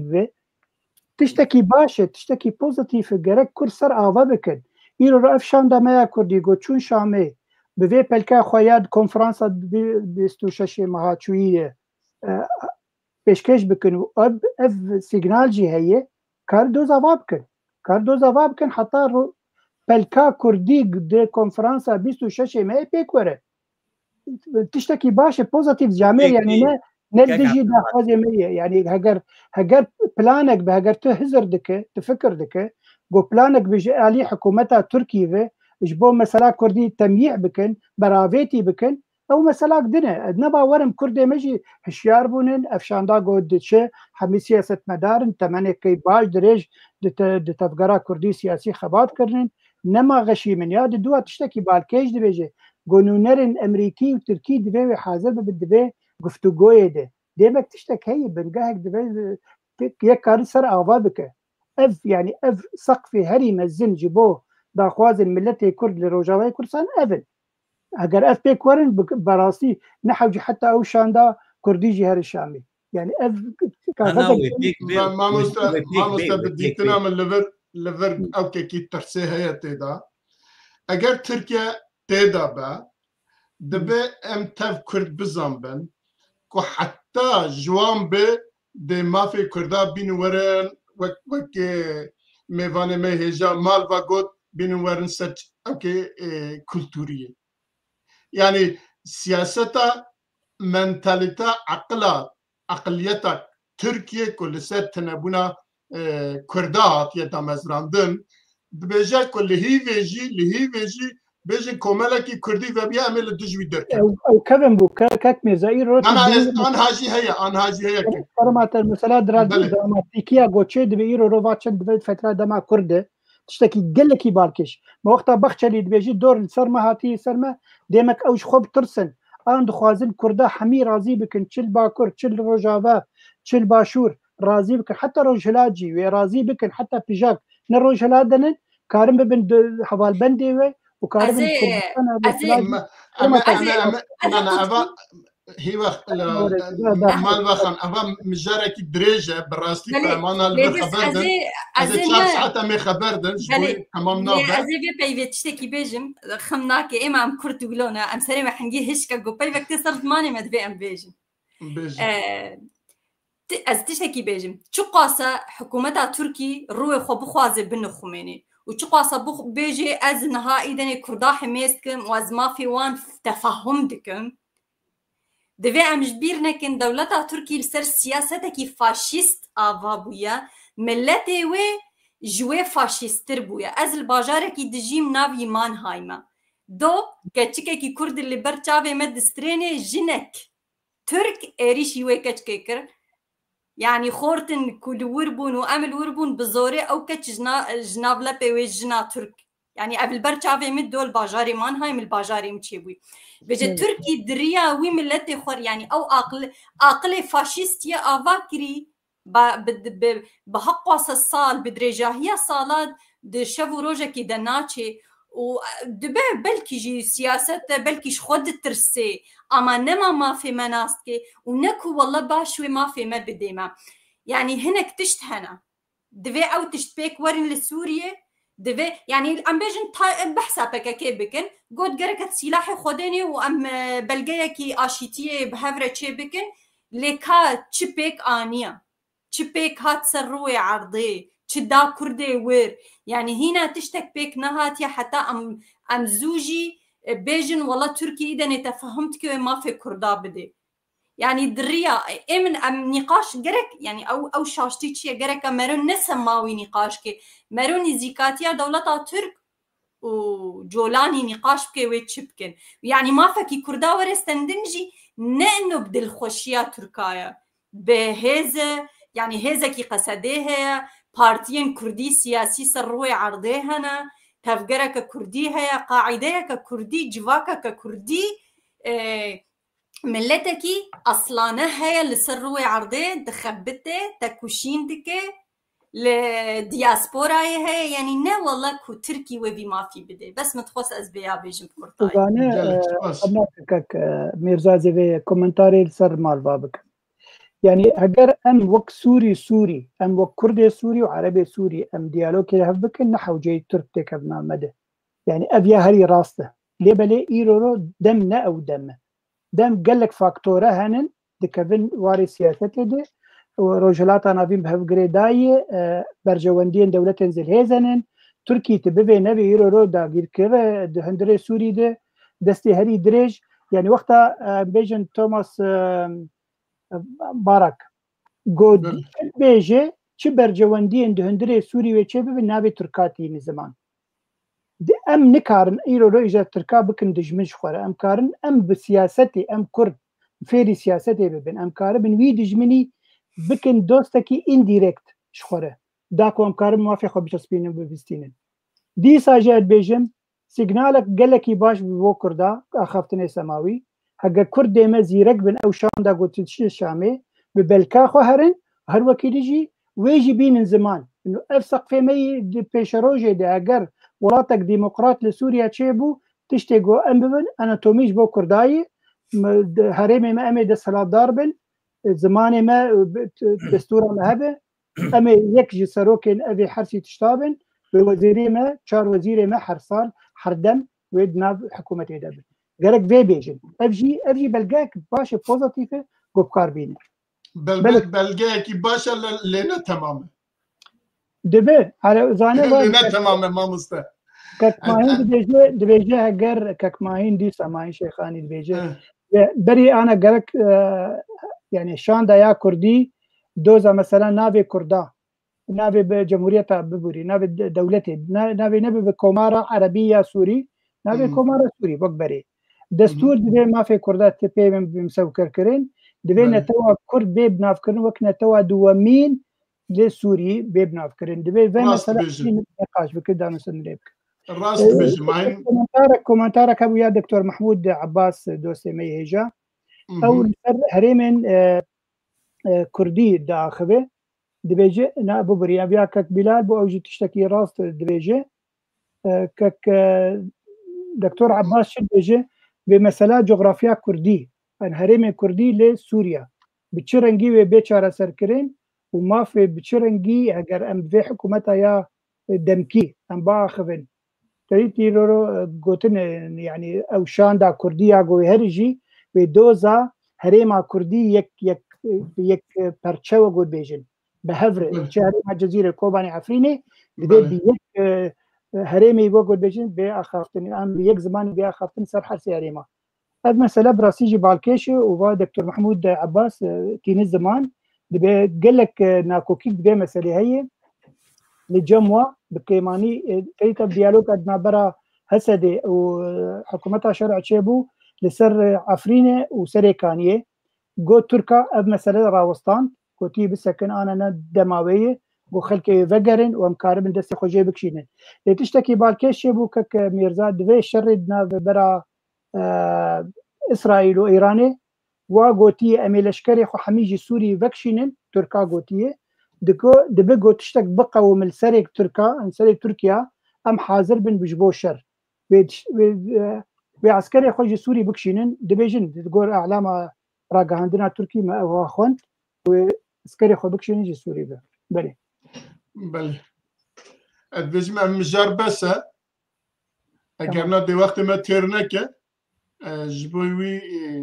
جبوي مجار جي سباس لي ام مجار جي نقاشه مرت كرا قالك او قال سر نقاش بك ام درباز بن عزمون شاگردان مگوتیه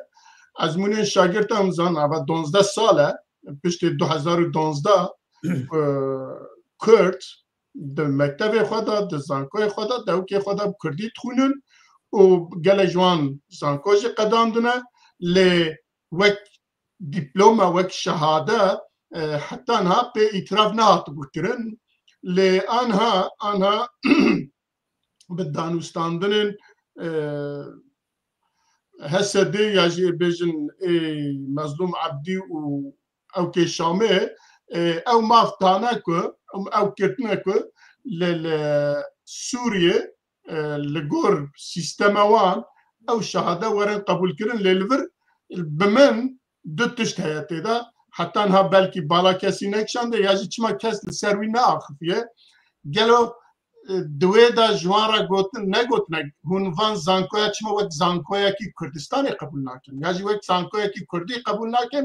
وی ناخر رسمیتی که او دیپلوما او شهاده جی وقت ای کردا وقت ای او کی ورا قبول کرن اگر که هون دبیجن ام دولتکن جدنا تواب پیکتن یاجی با آواکیتن از ویا هماج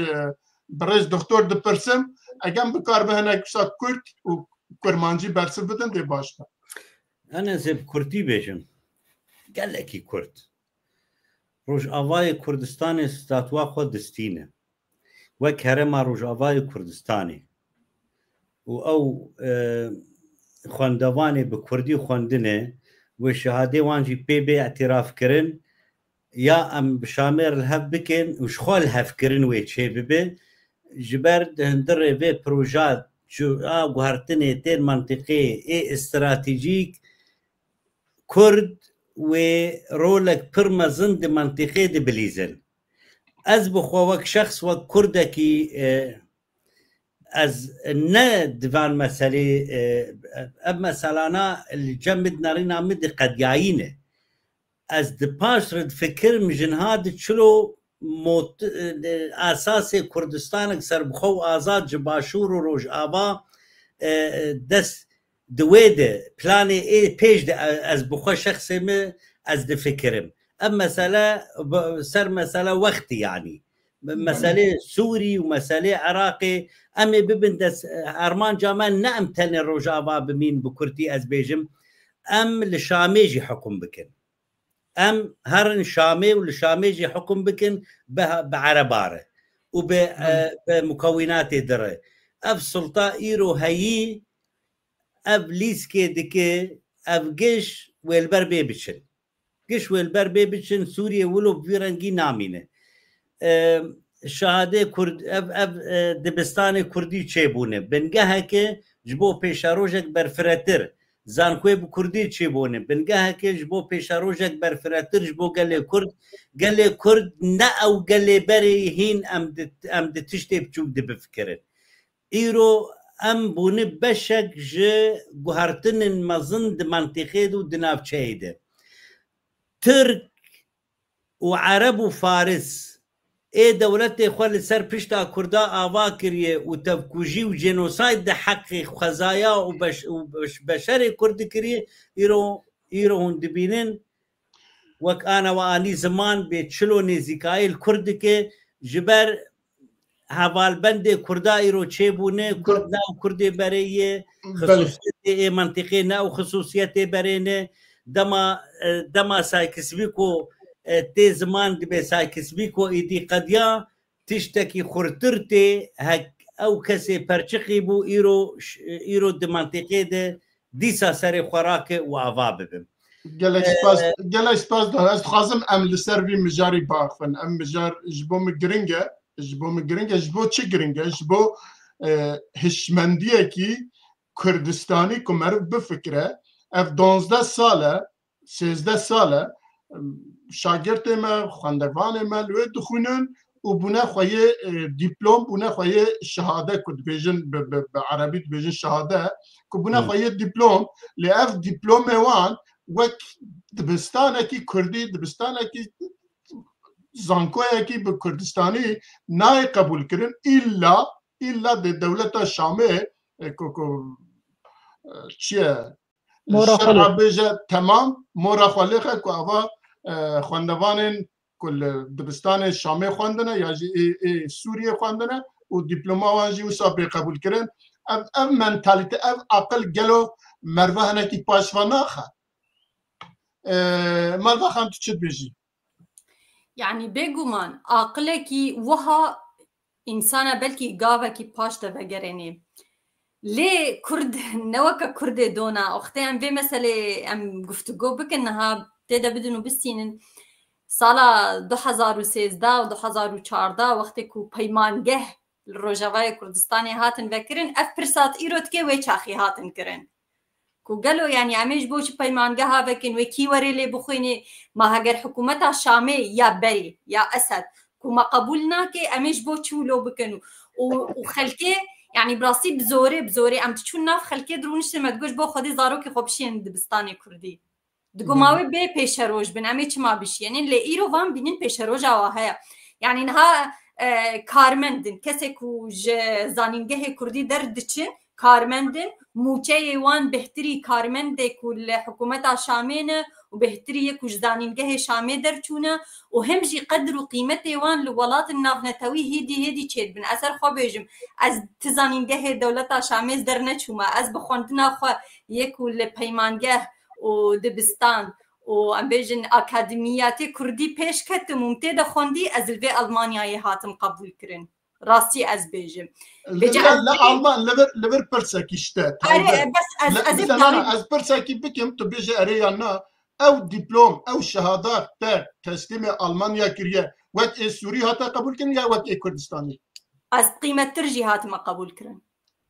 نه آخر بچه دولت آلمانیا چاواکی قبول کرد بچه آوای قبول از اینها چاواتیا و اشتر شیرو و بگم چیرو که دو مدرجه من شهاده خواهی کم الاکادمیا مزبوطامیا ملی خواندو از در چومه و چند محاسته دا وستیاما و من کاری خواهید نفقا دارا گاندنه دا یکو به باورنامه مکار کریه از قبول کرمه و قدر جدایمه و از درباسی پرورده ویجی بومه از بخیره پرورده دولت آلمانیه د آلیه راگاندنه دجی از انحال وی آلمانیایی ما برا ام دوی قناعی ده بن یک یاد دوانه ها میزینن ام بیجن اف مکانیزمیان ها تی چیکرن دناف برا حکومت شامی اوری و بریا خواسترج بو پولی نها و 12 گرکه ولو همان تشت راگاندن سر نچه تشتکی ولو پچوک راستی میزینن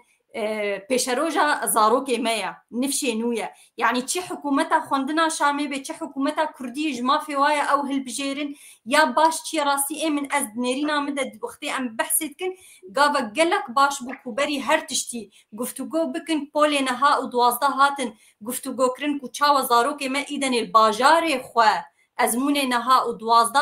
بقدمینن و همجی زاروکی ما بزمانی خواه کردی د زانینگه کردی دجی بخوینن یعنی اویا ما فی وای او هل بجیرن هم از تشتکی دیتر جی بیجم نهاجی بریار هيا ریوبریا خو سر بلکی دروژن پیشروجه در پیک بینه هایم جه هيا کو همه مامۆستەیە پەروەردە ددن زارۆکە گەرەکە دەرباسی زانینگەهێ کوردی ببێن بە ینی ئەوەیە بخۆت تێبەر وێ اعتیرافێکی ئەم بێژن سەر مستەوا سووریە وێ چێ ببێ وێ چێ ببێ وێ نەها چێ ببێ و چێ بوویە لێ بەلکی هین نەهاتی نەبەلکی هین نەهاتی ڕاگەاندن لێ چێ بوویە نەبکێ فاوایە ئیدەنێ ئەم بێژن یعنی 12 ساڵ زانینگەه و پەیمانگەهی کوردی چێبوونە و ڕاستی گەلێکی زەحمەتی زمانی کوردی لور هاتە ڕوونیشکاندن يعني ام نبولو بوي حسانتي هاتيا رونشكاندن نها كل ورماي دزاني تخواس زحمت بو ام زماني كردي فير ببن وام فيري زاروك خوكن وام بهلن اوجي بزماني كردي باخفن يعني قبول كرنك جيرن هاتشد بي نانو كو حكومتا شامت خواز قبول كي سروان هات فرس كرن قبول كرن لسروان هاتي فرس كرن قالك سباس ما مستوى الباقي از باواكي دنشت برسن تمام ام کرد آنها الشامه دوزا نتوی بونت کن دوزا ولات کن و ام دبیجن گرفت دستوری دا به او ببه گرفت دو دولت دو ملت دو ناف سینور اکیدا لی ام دچن پشت 12 سالی 13 سالی پولی نه و 12 دچن جبوان شهاده ج دولت سوریه تخوازن چما پیوست بکه مادام ام ناو خودم خواه دولت حساب کن اما 12 ساله لوی بکردی تخوینم زانکوی مهنه دبستان مهنه ماموسته مهنه و نظام حمید تشته مهنه چما ام بچن شهاده جوان بدن مور کرن زانه سیستمک ناو دولتی هیک میرزا یعنی یک خونخا پینجی بگومان ریوبریا خسر هولدانک باش دا ناو دولتا دگو باعتراف كريم بي نوفاي افري بريا خسر تمثيل عفوا تزاني ام نمونه الباشوري كردستان جي تشبو جبويت تمام تشبو ليبلي او خرطر بون جماز باورم زوزو هشتن جويونسكو يعني دزجه الناف دولتي يخوندني قوتن اوكيج بو زانينجه لباشوري كردستان مثلا يعني ريزا مش مالبار هي مالبار نو تازاتي اوروبا ام جميج بالفرن ام سيستما يعني تصديق شهادات جير بيجن يعني تشاوت شهاده خو دبلوما خويا وجولات بين التصديق كرن يعني انا الفر للنرويج وزانم نزيكي دايره بنا برامجي هناك جي سوريا تنفر لزانينغا شامي خوندنن بيجن اف شهاده وناي قبول كرن اف شهاده وسختيه فچاوری ببریا خو سرکاری به شهاده کې دیپلوما کې بده خورته کې زانینګه روجاوا او بيجي دکا کرم به کار اوروبا او بلا به قبول کردن وقت باشلور گراد انجي ماستر گراد انا ماستر ديجري يعني ناي قبول کردن تجاري اف یک خونه خاپین دبکو مالوا ولو برنګ کې تایبت مندي بر بشاف سندن او کې تا خوندنه کړی بلکې جیر تست چک کرنا گوتی اوکی شهادت تی قبول کردن دبر سروی اساسی ایجاد کارش خور باشلور بخوینه انت ماستر بخوینه دیس از ناک مثلا شخصیه به تجاری ریوبریا خسر کار کرد يعني براسي دقلك دولتها دريا بو اعترافك بيكرن وبو خندنا ويجي بيكرن يرو اب مثلا ازمونا نه ودوازدا كميرا هجر زانه شاگرت المج قامشلو دچون شامل ورز ازمونا خو تقديم پیشکش دکرن ابجي يعني جرام بوجبو ملتي ما جرام بوجبو قسم هجار يگو نك پر جماعتنا نگو شاگرت خو بولينها بولي دوازدا بشينه وبزبان عربي نفس زبان كردي ها يعني قالك ابجي جبو تماشوانا زانبن يعني قسي قوي هر ازمونا خاين دورو القامش لو تقديم بك بنفس زماني كردي بزمان عربيه تشد بولا نها تشد بولا دوازدا وتشتكي بالكش هي 7000 شاگرد يرو و مثلا هاتي دسخستن قول هريم اخو ازمونا خو پیشکش بکن بيگو من مثلا هيدي يعني ديسا ما مست پیشکش کردن ديسا بزمان عربيه هرچند هريم اخو هجي زمان عربيه اگر نراز بلا مالفا انجي دكتور ازغارج مر سراز بكن تشتي بالكش هي يعني يورو غرك افشان دا كرديه بوهرور دوزا حميد شتي خوبك ودوزا وي خوندنا 12 سال ان 13 سال بزمان كردي ويجي حكومتها شرع بخوازن انه هريما ما تایبەتمەندیە کوێ هەیە مە بزمانی کوردی خوندیە زانینگەهێ مەهێنن گەرەک ئەو اعتراف بێکردن و بگومانە من یعنی گەرەک بێژن divê zanîngehek bi zimanê Kurdî li herêmên Kurdî hebe yani ev doz gerek bêkirin ev gava pêşî û gavek serkeftî bi rêveberiya Xweser ew di pêşiye di civîna pêşî diya rêveberiya Xweser di gel hikûmeta şerع de ev qezenc kirin qezencek gelekî balkêşê herêkek Doktor Rizgar dibe tiştên gelkî mezin em bi hizir dikin ev tişkî biçûk na ev tiştê biçûk ev bingeha pêşeroja me ye pêşeroja zarokê me ye heftê hezar şagirt wexta li herêma Kurdî karibin ezmûna xwe bi derbas bikin ve bibin şagirtên zanîngeha bibin şagirtên paymangehên bilind ve ew pêşeroja milletê Sûrî bikin û pêşeroja Rojavayê Kurdistanê bikin belê kek Mirza belê gelek spas ez dibêjim eva bes e wextê me hêdî diçe di mijarê me hene ez em wana jî biaxin egem bikarbin eger mêvanê me tiştekî din nebêjin servî mijarê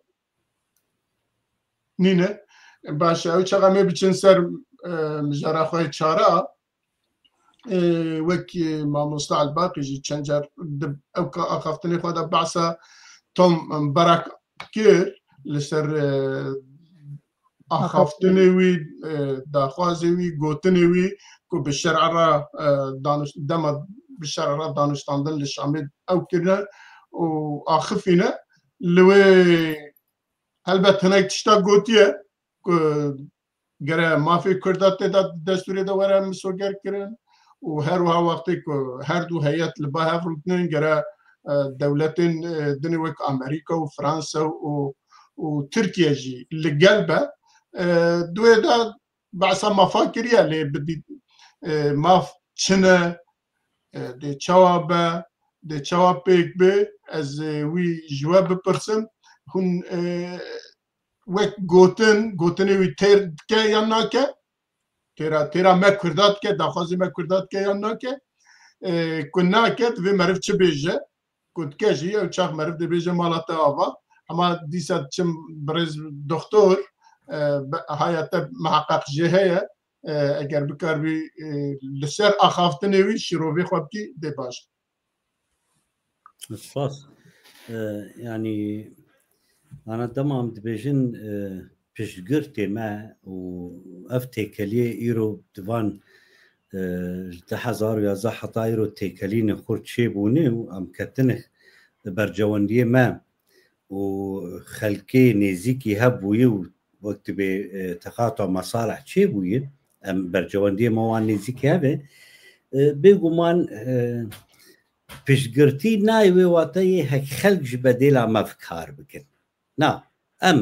نخیر کاری خود کن ملت جبو آزادیا خو ایرو ما گلک جانگوری دان گلک شهید مدان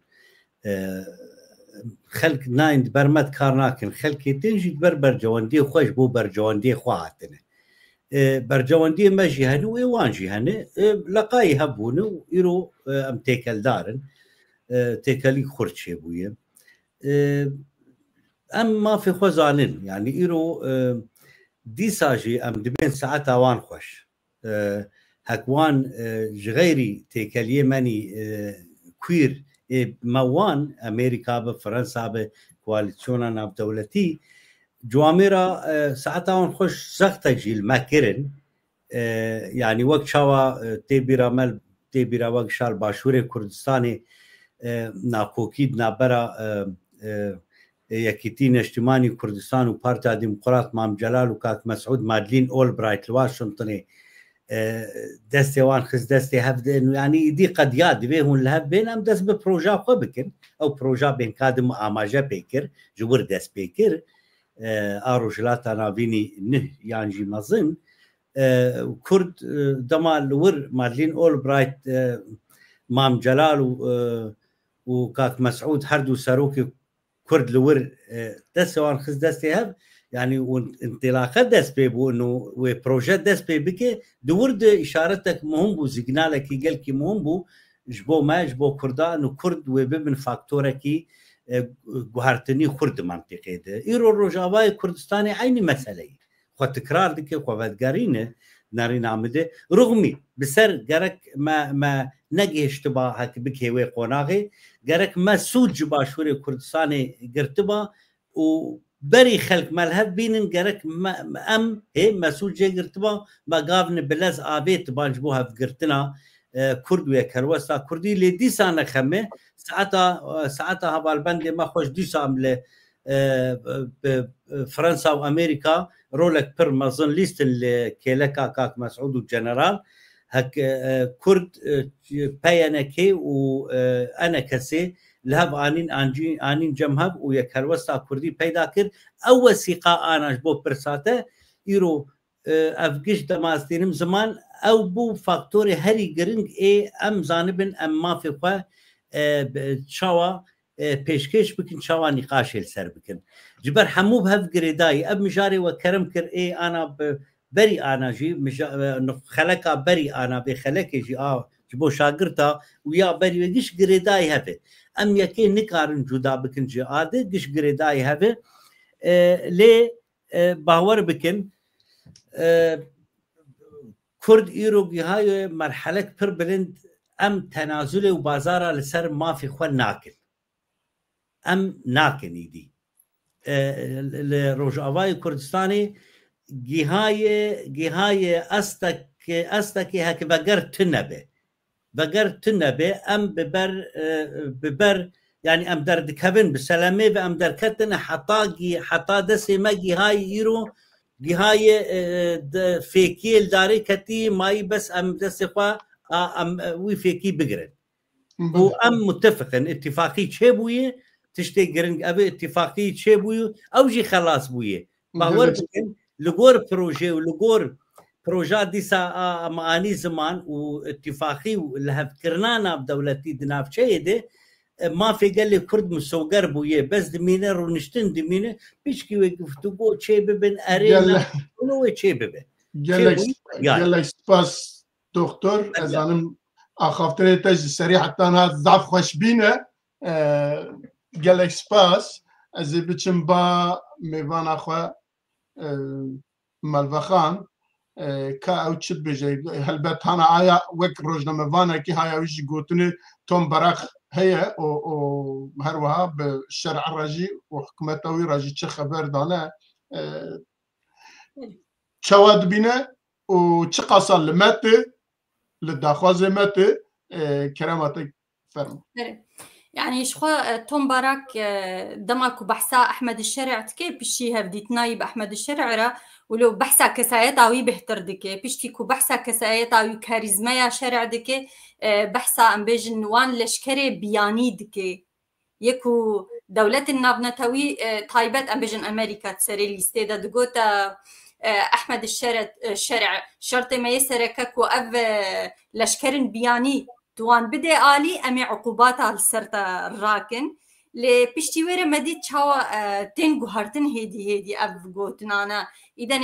داخواس كرن قوت إذا إمكاني هيا أف لشكرن بياني ناس نامجي ورن داين جوارا وأوجي بمينن وبشتي ويرا دركت بحزارنا يعني هجمارة كي برمزنن عسكري وقت عسكري بس عسكري بياني كر بس عسكري تركاجي كر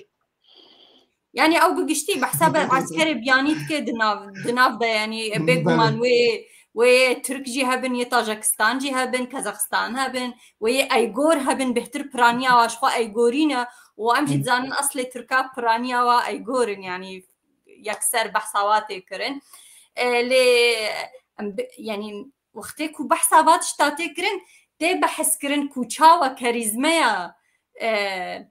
شرع يعني ام بيجن جولاني جي راكن جي بقاتينن يعني اف دولة تشاوا دخوازن كراسي نظام اس تشاوا بين سر زمان كراسي جولاني جي شرع درخن جي راكن جي روت بكن ويبكن احمد الشرع يعني نها او هولداني خدكن كوي بكن احمد الشرع جبوكو الجوري بريفا برنا سوريا به هم يعني او يكسر جرنا بيجن امي ولو بكن بلكي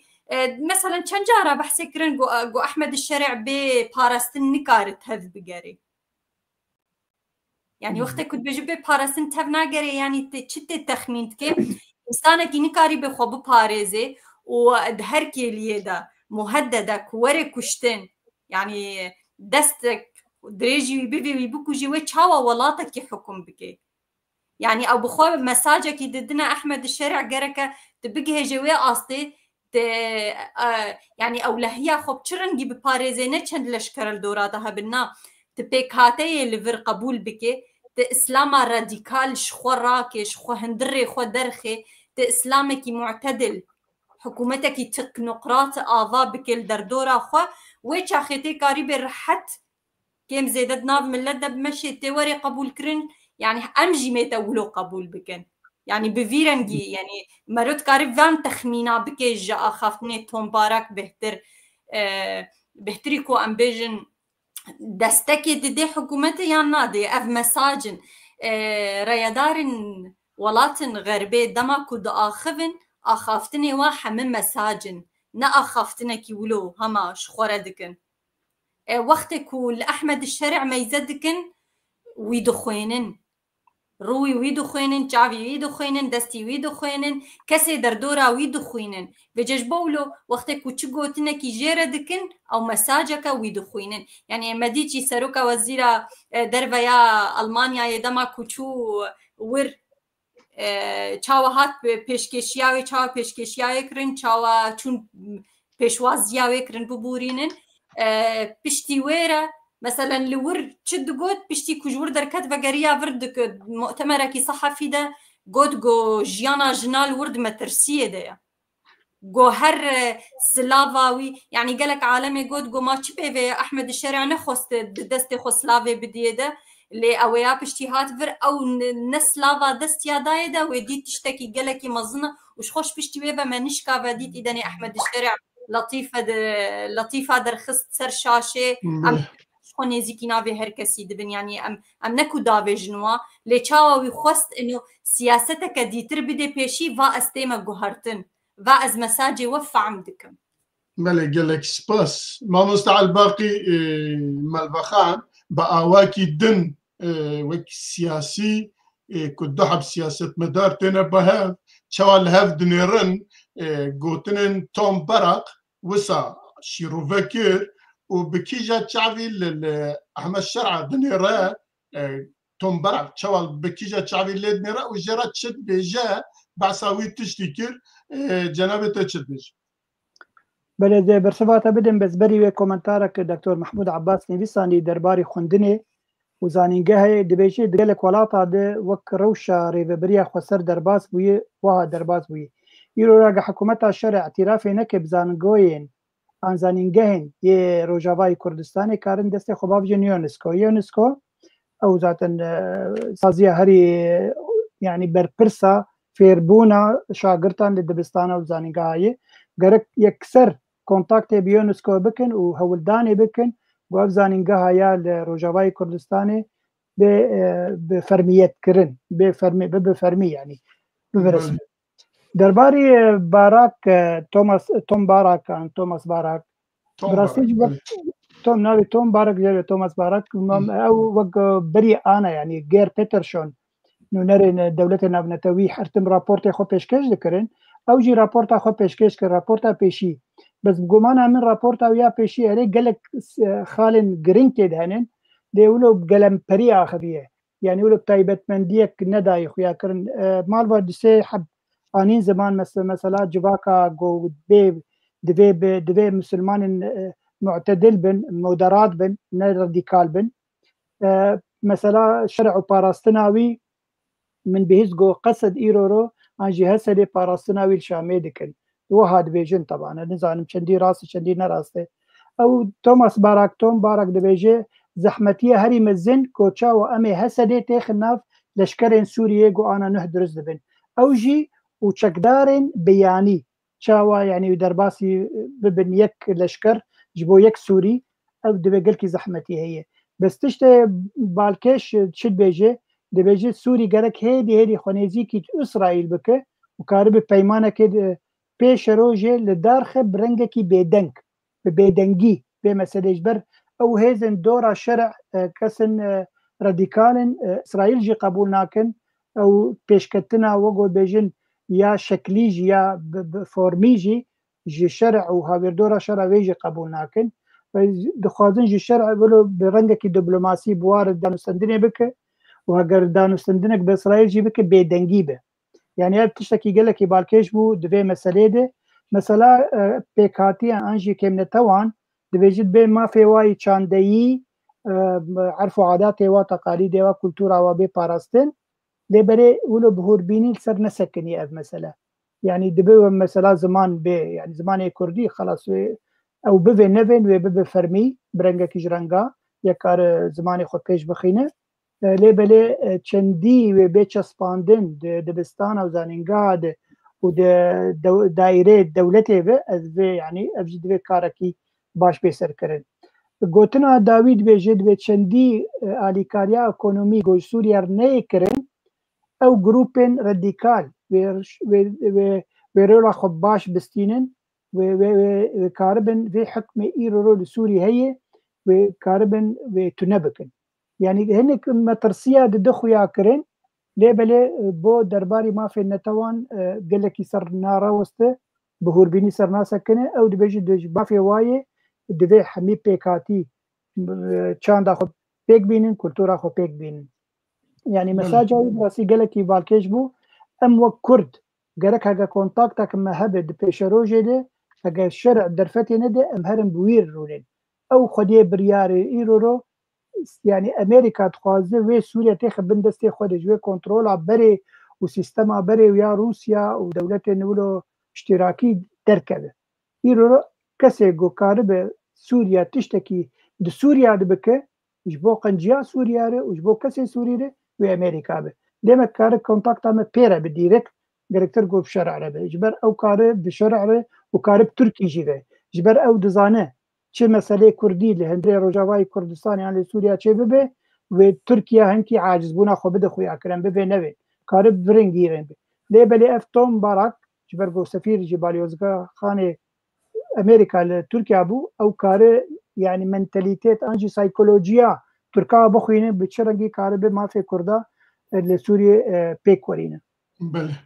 دي صار بيجم غير كونتاكت ام بيرابه نب شرع ده اگر شرع قبول نكو نخواز بكردار روني غيرك وهرنجم لا دبي كرد بكاربن بهر كسي رونين كارن وك خد باخفن بس انا كارن لازم تشتكي بيش يعني هرتم شكردات چه هاتیه خواستن د دیرو که دا شکردا هاتیه خواستن يعني ام تایبت بیجن کرد روجاوا ام بحثا خوکن ام پردريج دور نچن يعني مثلا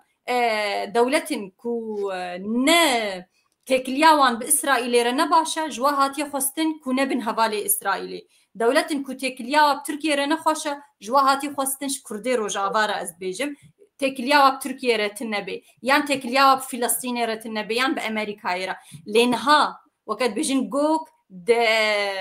لیستگاه هاتا کردا دیا کو کرد زانبن تیدا بلیزن باشتر بلیزن ایدنی اوی بری خو بدن دجمناجی یعنی نتنی وی بحوالی خورابن یعنی دجمنی حوالی خو مرد کاری وی بکی حوالی خوجی تشتکی ولوجی مرد کاری و از بیقای کرد ایدنی گاوی خود فی آلی دا آویتنا يعني بلكي نقش كراجيبه للباش پرده یا گاون ولو هاتنا آویتن يعني ما بس هاتا دجمن هوال دبه هوال چما نابه هوال ما چما گو دجمنی ویه یا مچیه بوه دجمنی من بله ازانم 10 دقیقه ممانه و مجارك ما گرنگ مایه قالوا ام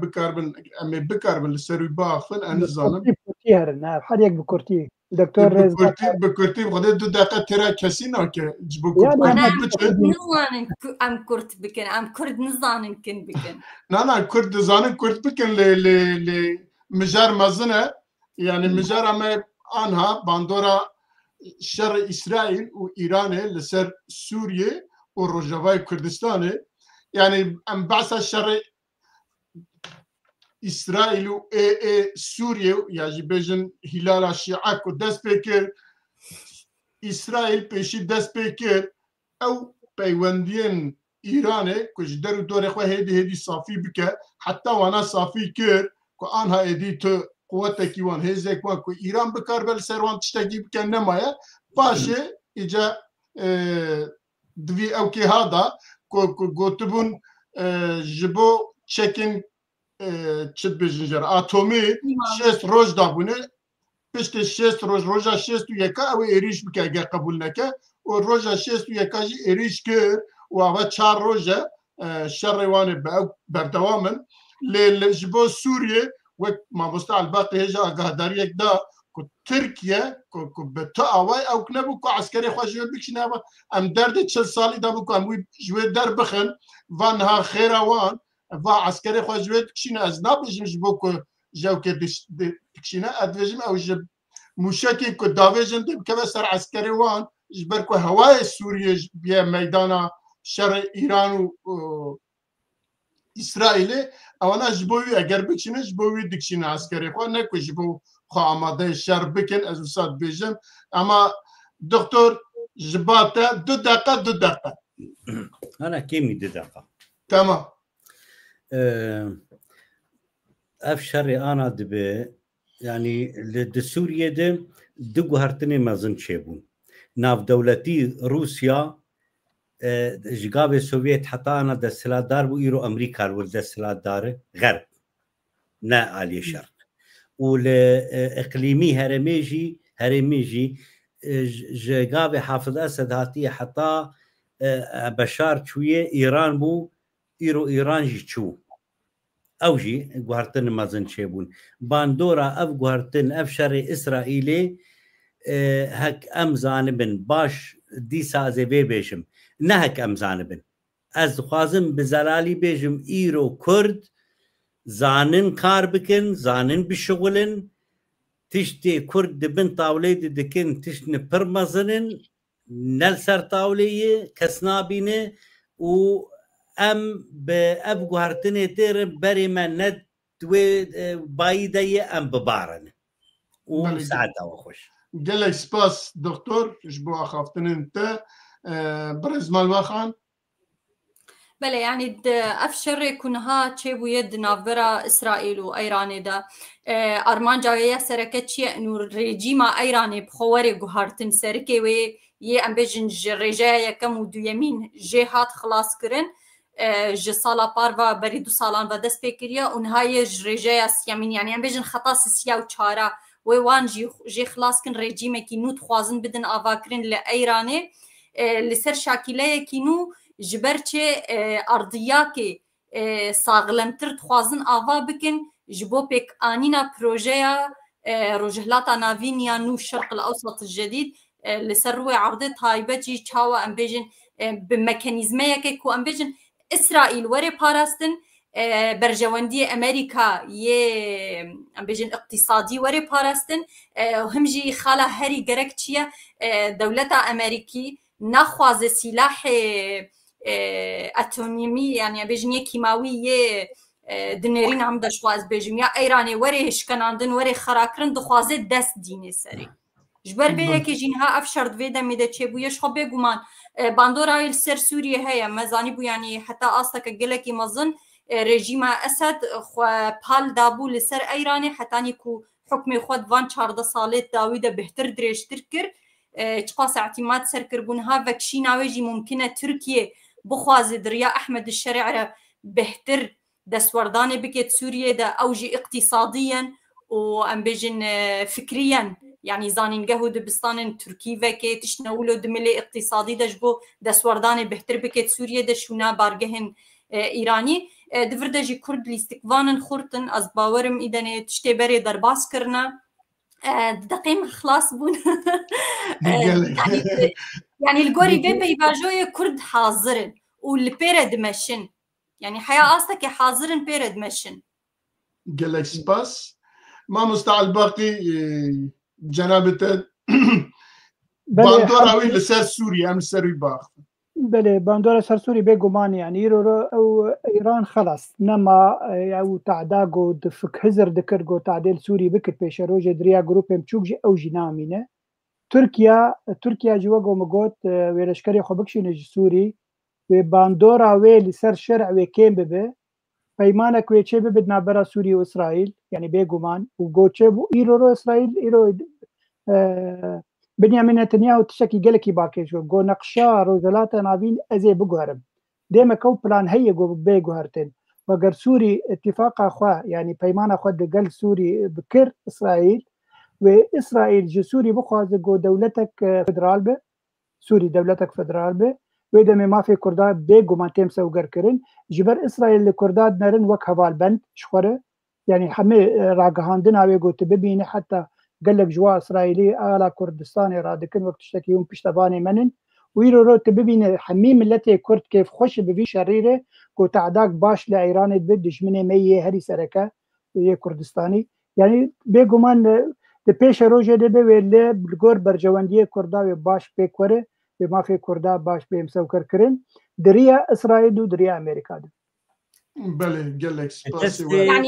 yani çar dijminê Kurda ê sereketên şkenandin Saddam Hüseyin çû nîzama Esed jî çûye nîzama Türkiye jî belkî têk here û nîzama Îranê ve çar dijminê me diçin. Malbaxan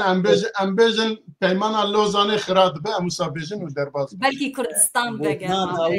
ez ê jî vê carê gotinekê wilo bêjim yani bê sînor em neb İsraîl û Amerîkan em bixwene em tineban û hêzê me tineba şoreşa Nemir Barzanî tineba nedgiha qonaxa hevalbendê mel başûr çêbin şoreşa Rojavayê Kurdistanê hevalbendê me çêkirin û îro Kurdê Rojhilat îro amadebûna wan ji van guhertina re ew jî nefs aynî ew hevalbendin Fransî û Amerîka ev jî giş ji salê 1960 proja Rojhilata navî îro berdewam e. Em naxwazim moralê te xira kim jî naxwazim moralê wî xirab rêxistinên me Rojhilatê Kurdistanê min ez ji nêzik ve wan re dim distînim heta ne tu amadekariyek wan tune ye. Ne me xelas kir du rêxistinê esasî her çarbeşê Kurdistanê hene ew îdare her çarbeşat kin û ew kesana bi Amerîka û Fransa û Tehalfa Duwelî re mutefahim û bêj vê gotina dawî bêj bê İsraîl û Amerîka tenikar tiştekî bikin ez min em xilas dikin Azîzî deqekê